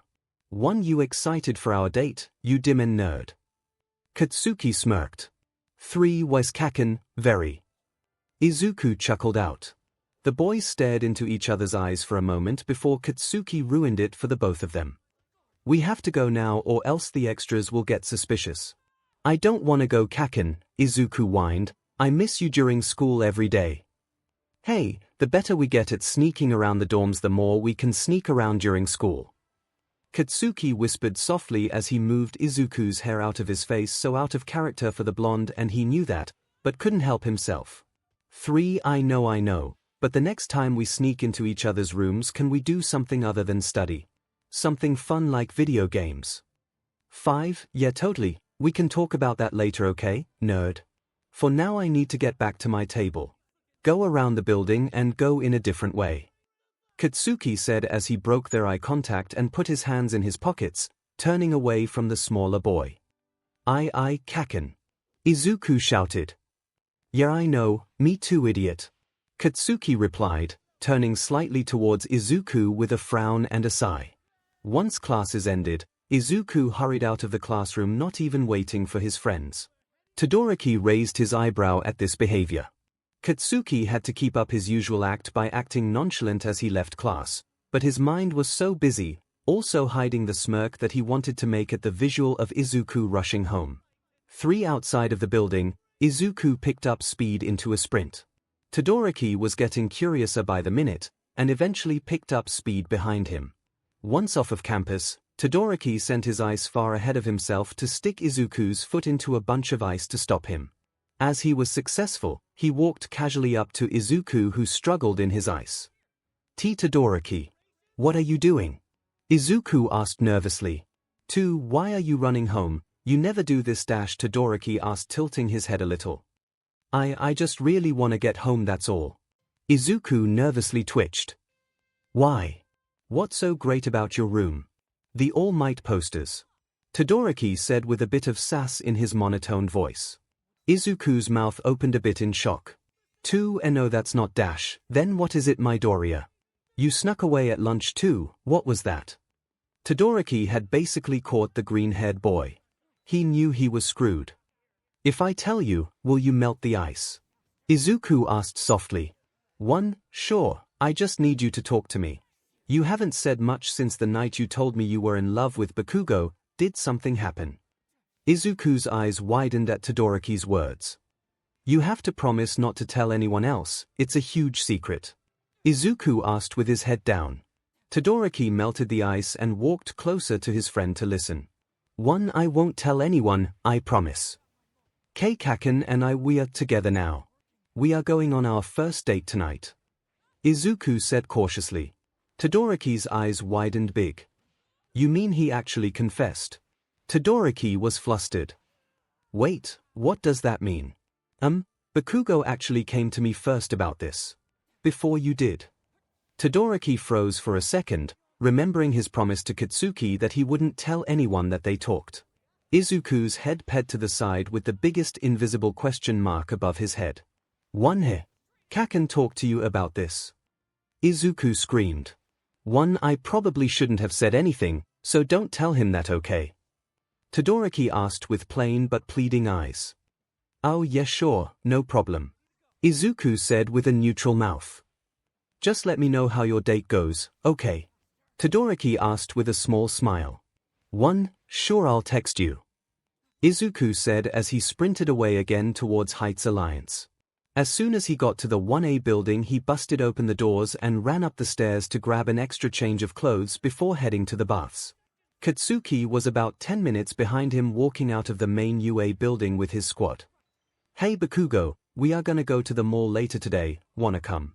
Kirishima asked his best friend. Pass, I'm busy later. Katsuki growled out. What could you possibly be doing on a Friday night that's any better than the mall with us? Kaminari asked. One, literally anything else, you idiot. Katsuki yelled at the yellow-haired boy, making him spring back into Kirishima. One, well, if you change your mind, you know where to find us, bro, Kirishima said, smiling at the blonde. As the boys walked into the dorms, Izuku was sprinting down the stairs with his clothes to the baths. Katsuki chuckled at this sight under his breath. Whoa, Midoriya, slow down, what's the rush? Kaminari yelled. Can't right now, Izuku blurted out. What an idiot. Katsuki said under his breath, but really he was thinking, how is that so cute? The blonde made his way to the elevator to get ready for his date. As an hour went by, Katsuki grabbed some clothes after eating a snack and headed to the baths himself, waiting long enough to not be associated with Izuku. As he got out of the elevator, Izuku walked by him drying his hair and he stopped and widened his eyes at his boyfriend. Katsuki winked at him with a smirk and walked out of the elevator towards the baths, saying nothing to each other. Izuku blushed as he walked up the stairs. An hour went by, and finally the two boys were ready. Katsuki was wearing black jeans and a black t-shirt with a gray button-up jacket. Izuku was wearing the black briefs he borrowed from Kaminari that one time and will never give back at this point, with his flannel shirt t-shirt and a thin long-sleeve black undershirt. They never talked about how they were going to meet, but just before Izuku thought about that part, he got a text from Katsuki. Kaken, meet me on the roof. Izuku smiled big at his phone and immediately went up the stairs to the roof. When he opened the door from the stairwell, there was his blonde boyfriend standing with the sunlight dimming behind him, almost ready for the sunset. Izuku couldn't help but run at him and grab onto him in a tight hug, Katsuki tightly grabbing him back. He was seriously enjoying Izuku's constant physical affection. Katsuki. Izuku was about to ask what the itinerary of their date was, but the blonde immediately interrupted him. First, we are gonna watch the sunset, nerd. Katsuki said softly while pulling away from the smaller boy. Okay. Izuku said excitedly as he sat down on the roof and watched, Katsuki letting out a 𝗧𝗵𝗲 while smirking as he stood next to him. They both just stood and sat there in silence for a bit, feeling the breeze, watching the sun get lower and lower. Eventually, as the sky turned a deep orange, Katsuki sat down next to the green-haired boy. Izuku didn't even turn his head as he wanted to focus on the sunset. Izuku was sitting on his feet with his knees bent, hands in his lap. Katsuki looked at his small hands, wanting to touch them. As Izuku was staring high into the sky, Katsuki reached out and put his hand over the boy's scarred hand. Izuku jumped a bit in his body and looked down to see the blonde's hand over his. It's so warm. Izuku twisted his wrist a bit to interlock their fingers. Katsuki looked up to see Izuku's warm smile, which made him smirk back as they scooted closer to each other. Izuku rested his head on Katsuki's shoulder as their interlocked hands went into Katsuki's lap. As the sun finished setting, it was time for their next activity. Izuku, we need to get to the city without anyone seeing us leave together. Katsuki said as the green-haired boy lifted his head off his shoulder. What's in the city? Izuku asked, tilting his head. The arcade we are going to, Katsuki smirked. Izuku gasped as the blonde stood up and tugged Izuku up with him. Izuku unlocked their fingers to brush off any dust that might be on his breathes. How are we gonna leave without anyone seeing us? I don't wanna walk there without you. Izuku asked. Don't worry, you idiot, you won't. We are going there together. Get on my back and I'll use my explosions to fly us over the trees away from campus so we can walk. Kaken, you could get in trouble. Izuku shouted in a whisper. Good, let's get in trouble together. Katsuki yelled out deviously with small crackles of explosions in his hands. Kaken! Izuku yelled as Katsuki grabbed his wrist and threw him onto his back. Better hold on tight, you dim and nerd. Katsuki yelled with a big mischievous smile. Izuku immediately wrapped his arms around the blonde's neck and then crossed his legs around Katsuki's torso and closed his eyes in fear. Katsuki blasted a few normal explosions from his hands to propel the boys up in the air, pushing them over the trees and down the hill, past a few houses before landing on the roof of a random apartment building next to a ramen shop. Izuku was practically trembling, still clutching onto the blonde teen. Katsuki blushed when he realized how Izuku was holding on to him. Once Izuku realized they weren't flying anymore, he opened one eye and then dropped himself off of Katsuki onto the ground. Katsuki let out a 𝗧𝗵𝗲 through a smirk and walked ahead of him onto the roof of the ramen shop. "See if you can keep up, nerd." Katsuki chuckled as he dropped off the side of the ramen building into the neighboring alleyway, using a small explosion from his hand to break his fall. Izuku smiled as he got up from the ground and followed him, bunny hopping off of the roof and onto the side of one of the alley walls while using 5% of one for all, then broke his fall with a small smash to the ground, not hard enough to break the concrete. Katsuki liked this very much, he even smiled at the green-haired boy. Izuku looked up and smiled at the blonde, but concern fell over him almost immediately. Katsuki. What if someone from school sees us? It's a Friday night, so don't you think others might be out tonight as well? Izuku asked while looking at his thumbs twiddle. I won't lie to you, you're not wrong. There could be others out tonight, even Kirishima and those extras are out tonight. I would say we have to be careful, but I don't want to waste our night looking out for the others. Katsuki replied seriously. Yeah, I know what you mean. Izuku put his hand to his chin to think for a moment. Should we just hope for the best? I think we have to, just to make sure we actually get to have our DMN fun tonight. Katsuki said as he walked up to the smaller boy, looking down at the fingers in front of him. He desperately wanted to take the initiative and hold his hand again, but he felt a rush of anxiety. He still had his own internalized fear to deal with from time to time. Fear of dating guys dating Izuku. He's never told Izuku this besides hiding their relationship from the class, but Izuku is smart. He knows this is new territory for Katsuki, it's new for himself too.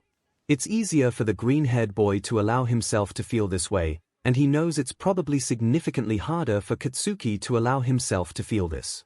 He's noticed he's good at times and bad at others. If he has too much time to think about it, he starts overthinking and gets scared. Izuku wanted to help the blonde ease into this life with him, so he decided to take the initiative. He put his pointer finger out a bit to brush up against Katsuki's hand, making him blush and widen his eyes.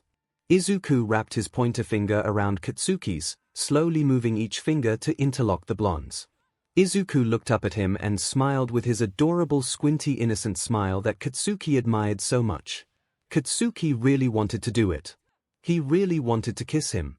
He almost couldn't hold back, but it was too early in their night. They had to get going to get the most out of their date. Katsuki gripped Izuku's hand tightly and tugged him behind him, walking with intent to the arcade. Katsuki wanted to take Izuku somewhere he knew they both could enjoy each other's company without awkwardness, while also keeping their competitive spirit alive on their date. There were 4 floors to the arcade, each floor with a unique theme. On the ground floor were the claw machines. Neither of the boys have really tried any of these since they were kids, so Katsuki definitely wanted to see which one would outshine the other. The second floor was full of more competitive games like racing and shooter games. It was also a blacklight-style room with vibrant art patterns and colors everywhere. The third floor was full of old-fashioned arcade games from Sega, Nintendo, Konami, Jaleco, and many more companies. There were even some All Might-themed games from when he was in his prime. The fourth and top floor was actually not full of any arcade games, but rather a gaming-themed cafe with themed foods from different games and characters. The arcade wasn't too far from where the boys started by the ramen shop. Unbeknownst to them, no one from UA saw them together luckily. About 2 minutes before they were there, the boys released their hands and Izuku started walking ahead of Katsuki.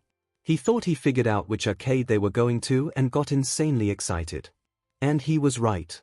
Once they were across the street from the building, Izuku started jumping up and down with excitement for the best arcade in Musutofu, Japan.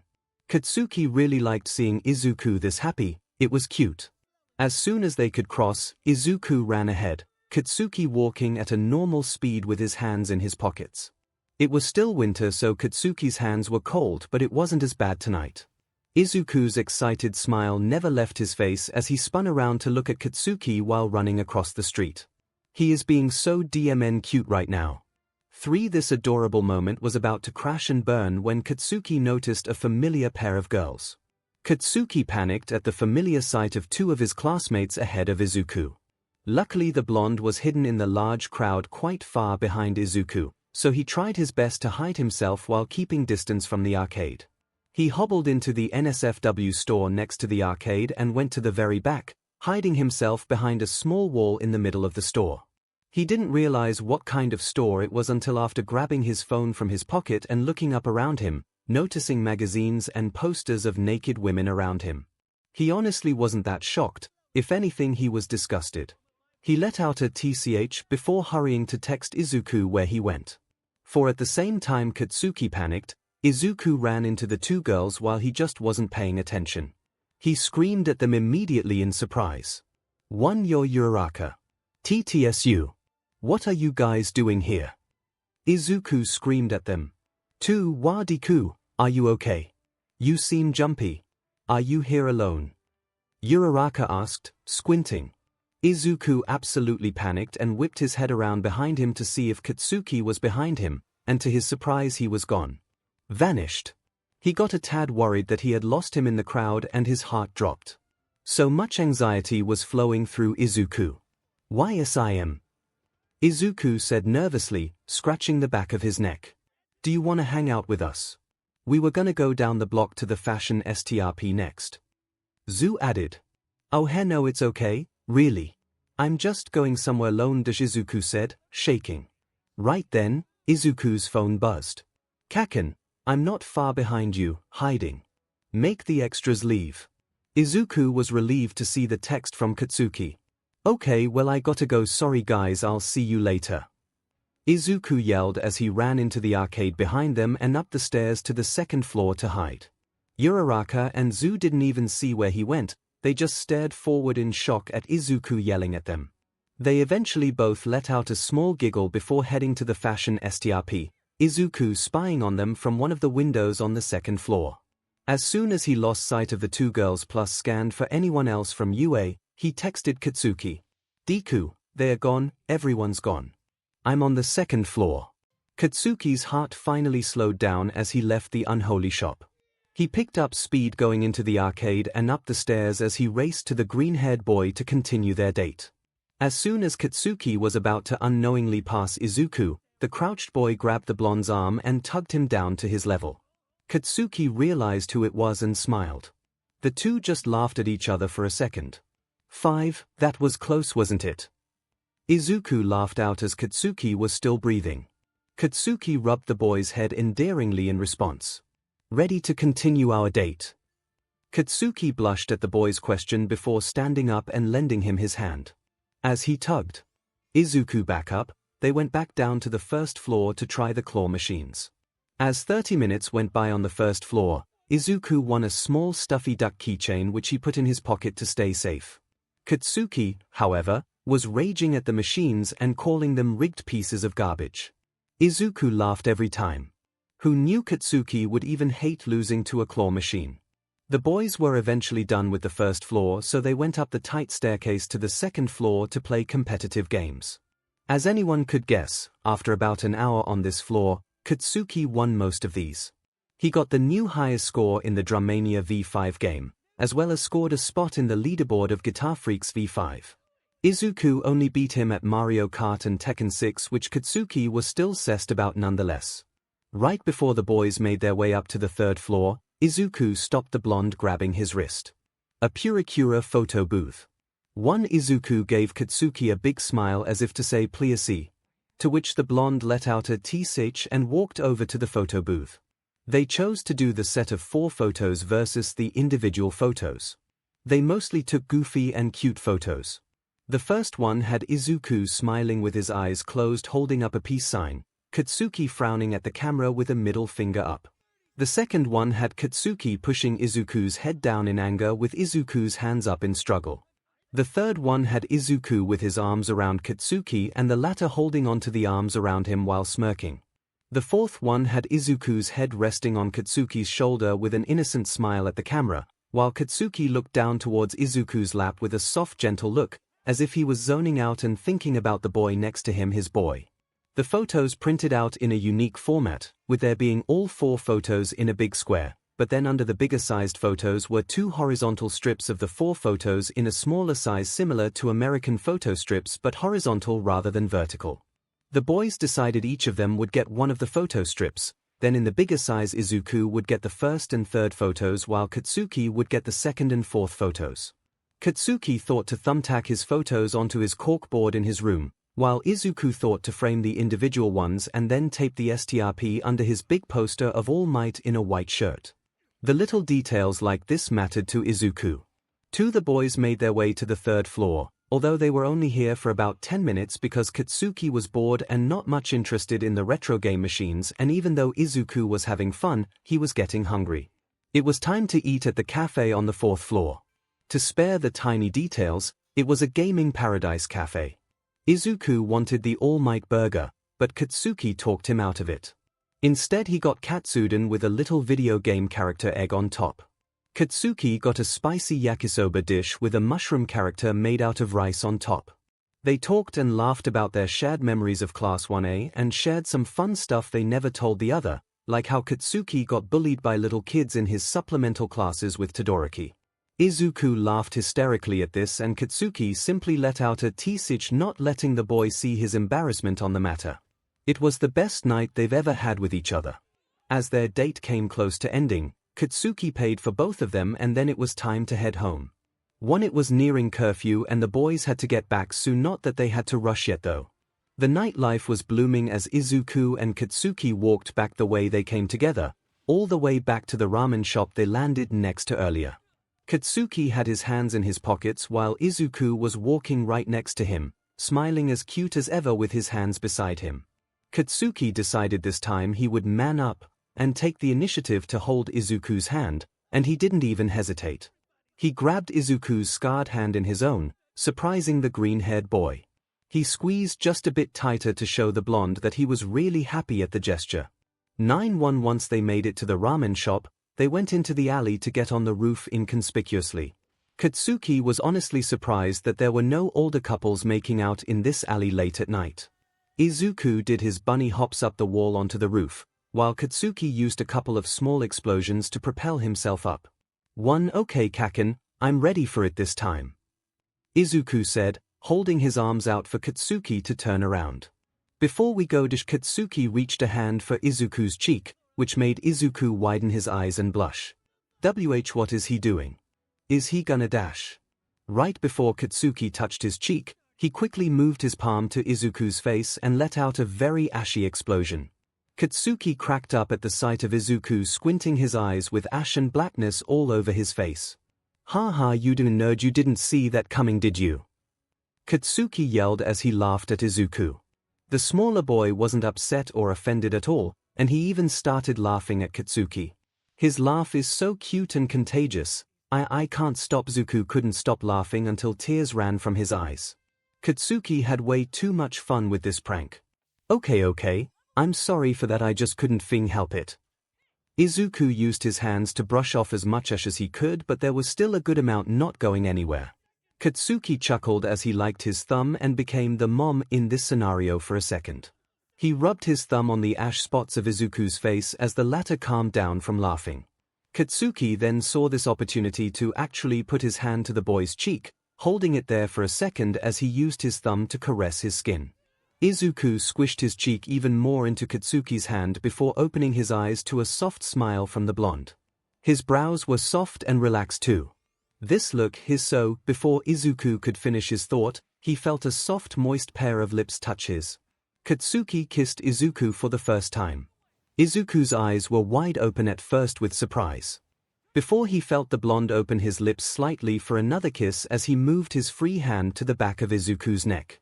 As they kissed, Izuku closed his eyes and put one of his hands over the one on his cheek, the other hand on the side of Katsuki's neck. This is incredible. This is ethereal. They each had a simple thought before they got lost in the moment. They kissed for about a very long 2 minutes before they pulled away from each other and looked into each other's eyes. It was perfect, they both thought simultaneously. It felt right in every way to Izuku. This is what mom meant. Do you know how hard it's been to resist doing that? Katsuki said softly. Yes, I do. I really do. Izuku replied, both of their foreheads touching as their hands were still cupping each other. You ready to go back, nerd? Not at all. Izuku sighed out. Katsuki smirked and then turned around to let Izuku grab on. As they flew their way back onto the roof of their dorm building, Katsuki was overjoyed the entire time. On the roof, the blonde let his boy get off his back gently as he immediately turned around and grabbed the boy's face, pulling him in for another long kiss. Katsuki's hands stayed on Izuku's face while the green-haired boy ran the fingers on his right hand through the blonde hair, his left hand going to Katsuki's waist. Izuku had no idea what he was doing, he was just letting his movements come natural to him, trying not to think about anything else but the feeling of their lips touching. He wanted to savor that feeling with it being as short as it was. He got lucky that his subconscious knew he had wanted to thoroughly touch Katsuki's hair because he finally got to, and man was it softer than he imagined. Kissing was easy for the boys as they were closer in height than most couples. Again, these passionate kisses only lasted about a minute before Katsuki pulled away. 6. So how was your night, Deku? Katsuki chuckled a bit. Heh, it was better than I could have imagined. Izuku replied, also chuckling a bit. You wanna go inside? Katsuki asked softly, moving Izuku's bangs out of his face. Not unless it's to hang out longer. Izuku whined. Then I guess you're not coming inside. Katsuki said with a smirk as he turned to walk toward the door to the stairway. Hey Kaken! Izuku yelled as he jumped on Katsuki's back laughing. Okay, seriously idiot, we gotta go back to our rooms. Katsuki said seriously as he gently made Izuku let go of him. He didn't want to end the night, but Katsuki wasn't a night owl. He was getting tired and he couldn't hide it any longer, and Izuku caught on to that. Oh okay, but can we hang out tomorrow in one of our rooms? Izuku asked with puppy dog eyes. Maybe. Katsuki replied mischievously. They both went into the stairway and stopped on the 4th floor to scan for anyone outside of their rooms. Katsuki didn't see anyone, so he gestured for Izuku to keep going while Katsuki went to his room. They gave each other a sad wave as they parted ways for the night. Izuku made it safely to his room without being spotted by anyone, and he immediately flopped on his bed to think about his amazing night, Katsuki doing the exact same thing. They were more alike than they knew. As the next few weeks went on, the happy couple did very simple couple things and took it slow. They kept up their training every Tuesday and Thursday, and they studied together in secret every Saturday. They hung out and played video games or did random fun activities on Wednesday nights, and then the rest of the days were their own free days unless they planned a date. They couldn't see each other every day, they were smarter than that. Plus, as much as Katsuki would do anything for Izuku, he still needed his own alone time. Both of them did. They made up for it by texting more often than they used to. They also genuinely put kissing on a pedestal, so they didn't exactly do it constantly, but they've done it here and there since their first date. They've managed to successfully keep their relationship a secret this whole time. Well, from everyone except Kirishima and Todoroki. Izuku and Katsuki both told their individual best friends everything that ever happened between them, and they both knew that the other's best friend knew. Katsuki even talked to Todoroki about some things as they got closer, same with Kirishima and Izuku to a different extent. They weren't as close emotionally to each other as Katsuki and Todoroki, considering the first real talk they ever had together, but they had experiences with each other that brought them closer in other ways, working together to save Katsuki from the LOV, their first work studies fighting overhaul, getting paired together in training one day, being assigned together to help Shinso with training, etc. 3. It was now a Friday with 1 week until the end of Class 1A's first year at UA. They had final exams coming up, and everyone had been training so hard to do their best, especially the Wonder Duo. If everyone passed, they'd all be in Class 2A with each other next year. The class decided to do little activities with each other in the common room after classes.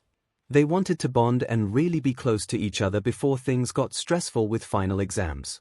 They had puzzles out, origami paper with some of Japan's heroes as simple folding patterns: All Might, Endeavor, Hawks, Best Jeanist, etc., their own karaoke set up on the TV with lyrics and microphones, and then of course the class forced Katsuki to make a large heaping of fried noodles to feed everyone for dinner.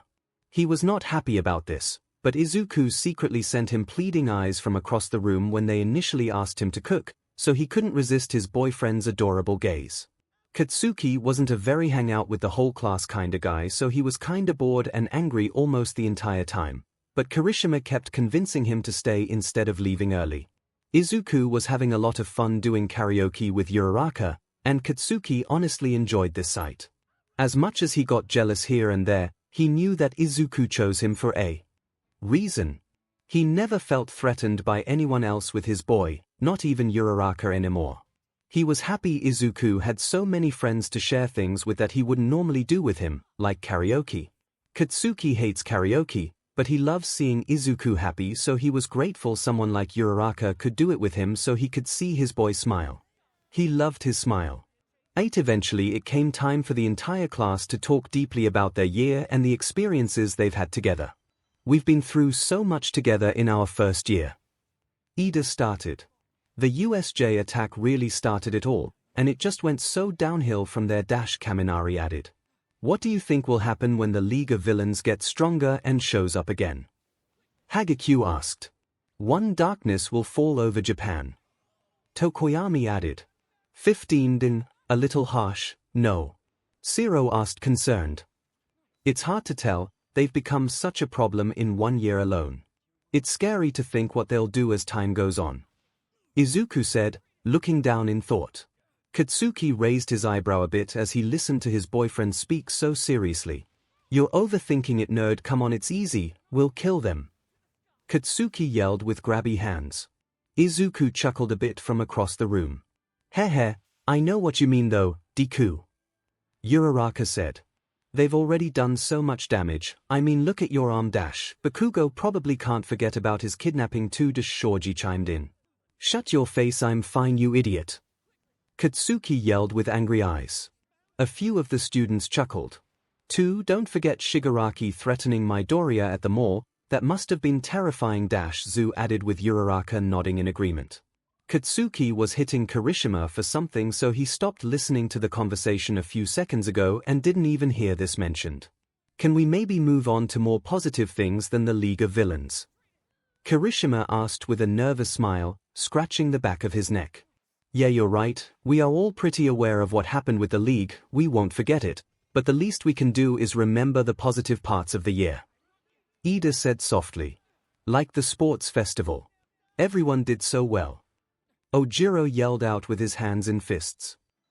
And the concert. We got Eri to smile. 𝗎𝗓𝗏 yelled. Izuku smiled so big at this memory. And I was dazzling brighter than everyone. Deshima yelled as he stood in the middle of the room posing fabulously. Everyone was silent for a moment before they kept going on with memories. 17. The night we came home after getting our provisional licenses, you all had put on a party for us.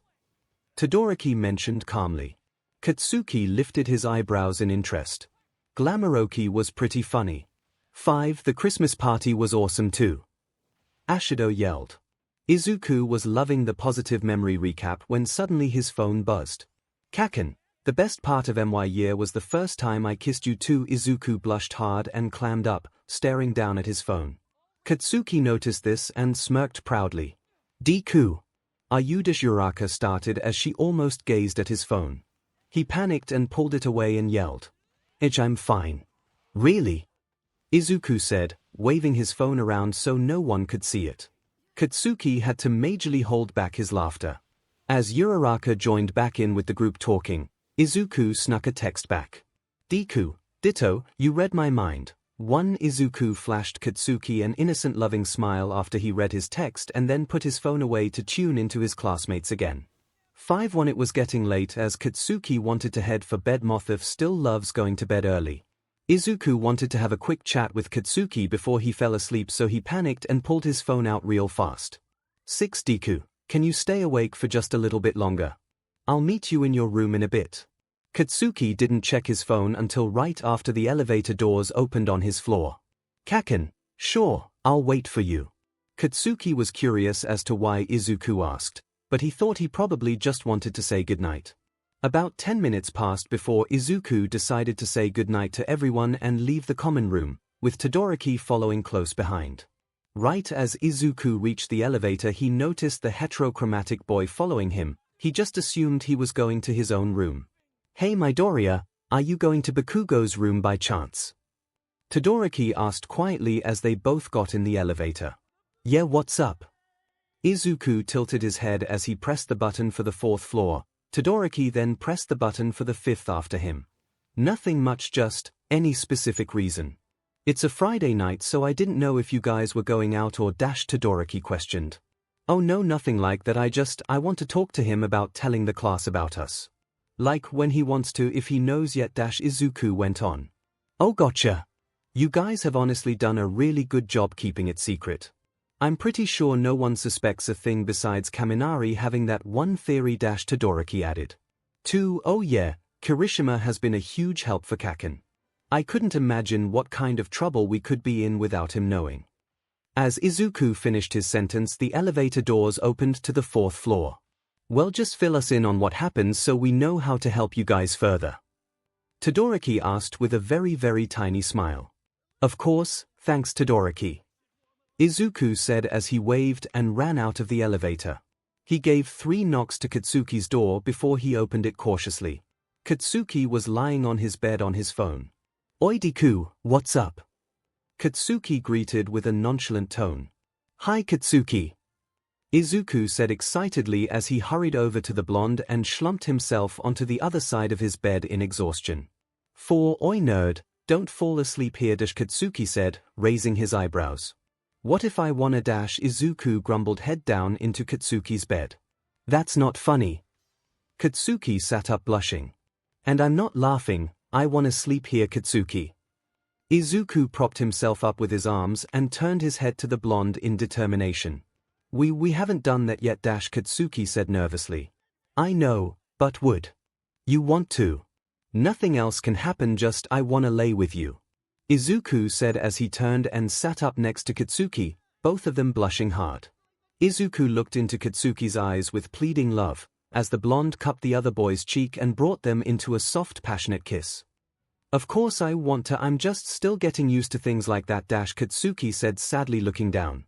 "Oh, I'm sorry for asking, I wasn't even thinking." Izuku's eyes started watering. "You're such a crybaby," Katsuki said softly as he took his thumb and brushed a tear off the boy's cheek. "I have an extra pillow in my closet, do you want to stay here tonight?" "Not if you're not ready." Izuku sniffled. I never said I wasn't ready, nerd. I just wanted to explain why I hesitated. But of course I want you to stay here," Katsuki said with a soft smile. Izuku immediately dried his tears in excitement as he went to go look for Katsuki's other pillow in his closet. After he grabbed the pillow, he threw it at Katsuki's face as he tackled him onto the bed. Katsuki threw the pillow off of him back at Izuku's face, laughing softly. "I didn't bring any pajamas with me here," Izuku gasped. "It's fine, we're close enough to each other, just sleep in your shirt and boxers, it's no big deal," Katsuki said nonchalantly. "No big deal. That's a huge deal." Of course the boys had seen each other in full many times at the baths, but that was also just casually. It was rude to look or stare, and you just keep to yourself. But they were about to sleep in the same bed for the first time, in just a t-shirt and boxers. Izuku was beyond nervous. It was just a different step in Izuku's mind, and nonetheless he was ready for it by now.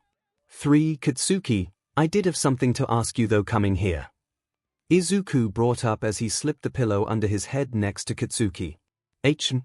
How much longer do you want to keep our secret from the class?" Izuku was really nervous as to what territory he was walking on with this question. "Honestly, good question. Spring vacation is coming up, so it could be a matter of telling them before the vacation or after the new school year starts." Katsuki pondered as he stared at the ceiling, Izuku turning to look at him. Izuku was really happy that he didn't step into bad territory asking this. "We could tell them after final exams. But Katsuki, it's honestly up to you. I want you to decide when you'll be the most comfortable telling everyone," Izuku said softly. Katsuki noticed Izuku looking at him, so he turned to face him. "I think that might be a bit too soon. I think I want to wait longer," Katsuki said hesitantly. "Okay. We can do that. We can see how you feel after the spring vacation," Izuku said supportively. Katsuki raised his eyebrows and blushed at the support from his boy. Yeah, that works. Katsuki sighed out with a smile in relief. Izuku smiled as he got up to turn off the light in Katsuki's room. As he got back into bed, he put his phone up next to the blondes on his bed frame above their heads with no alarms set considering tomorrow was Saturday. Good night, Kaken. Izuku whispered as he started to close his eyes. 𝗬𝗧𝗵𝗲 Katsuki whispered, reaching his hand to Izuku's cheek. He wanted to kiss him really bad, but he wanted there to be more. More feeling, more adrenaline, more everything. He decided to just let his mind clear as he went in to kiss Izuku with immense passion. He put his left hand under Izuku's face on the pillow as he let his right hand wander slowly. He didn't want to go too far just yet, he liked to take this slow with Izuku. He drifted his right arm down to Izuku's back as he pulled him in tighter, making the green-haired boy open his eyes wide in surprise. He really enjoyed this, and he didn't want to go too far either, so he simply paid attention to how far they would go. Izuku closed his eyes again as he put his left hand on Katsuki's neck and then used his right hand to hold Katsuki's wrist of the hand that was holding his cheek. He moved his leg in between Katsuki's thighs, and as soon as he realized what he did, he pulled away in shock. What's wrong? Katsuki asked quietly. Nothing, just surprised myself is all. Izuku chuckled as he relaxed again. I don't want to go too far yet, Katsuki whispered. Me neither. This is perfect, just kiss me again. Izuku whispered happily that they were on the same page. Katsuki smiled as he went in to kiss the boy again, pulling him in again by his back. They breathed loudly through their noses as the passion ran through their bodies.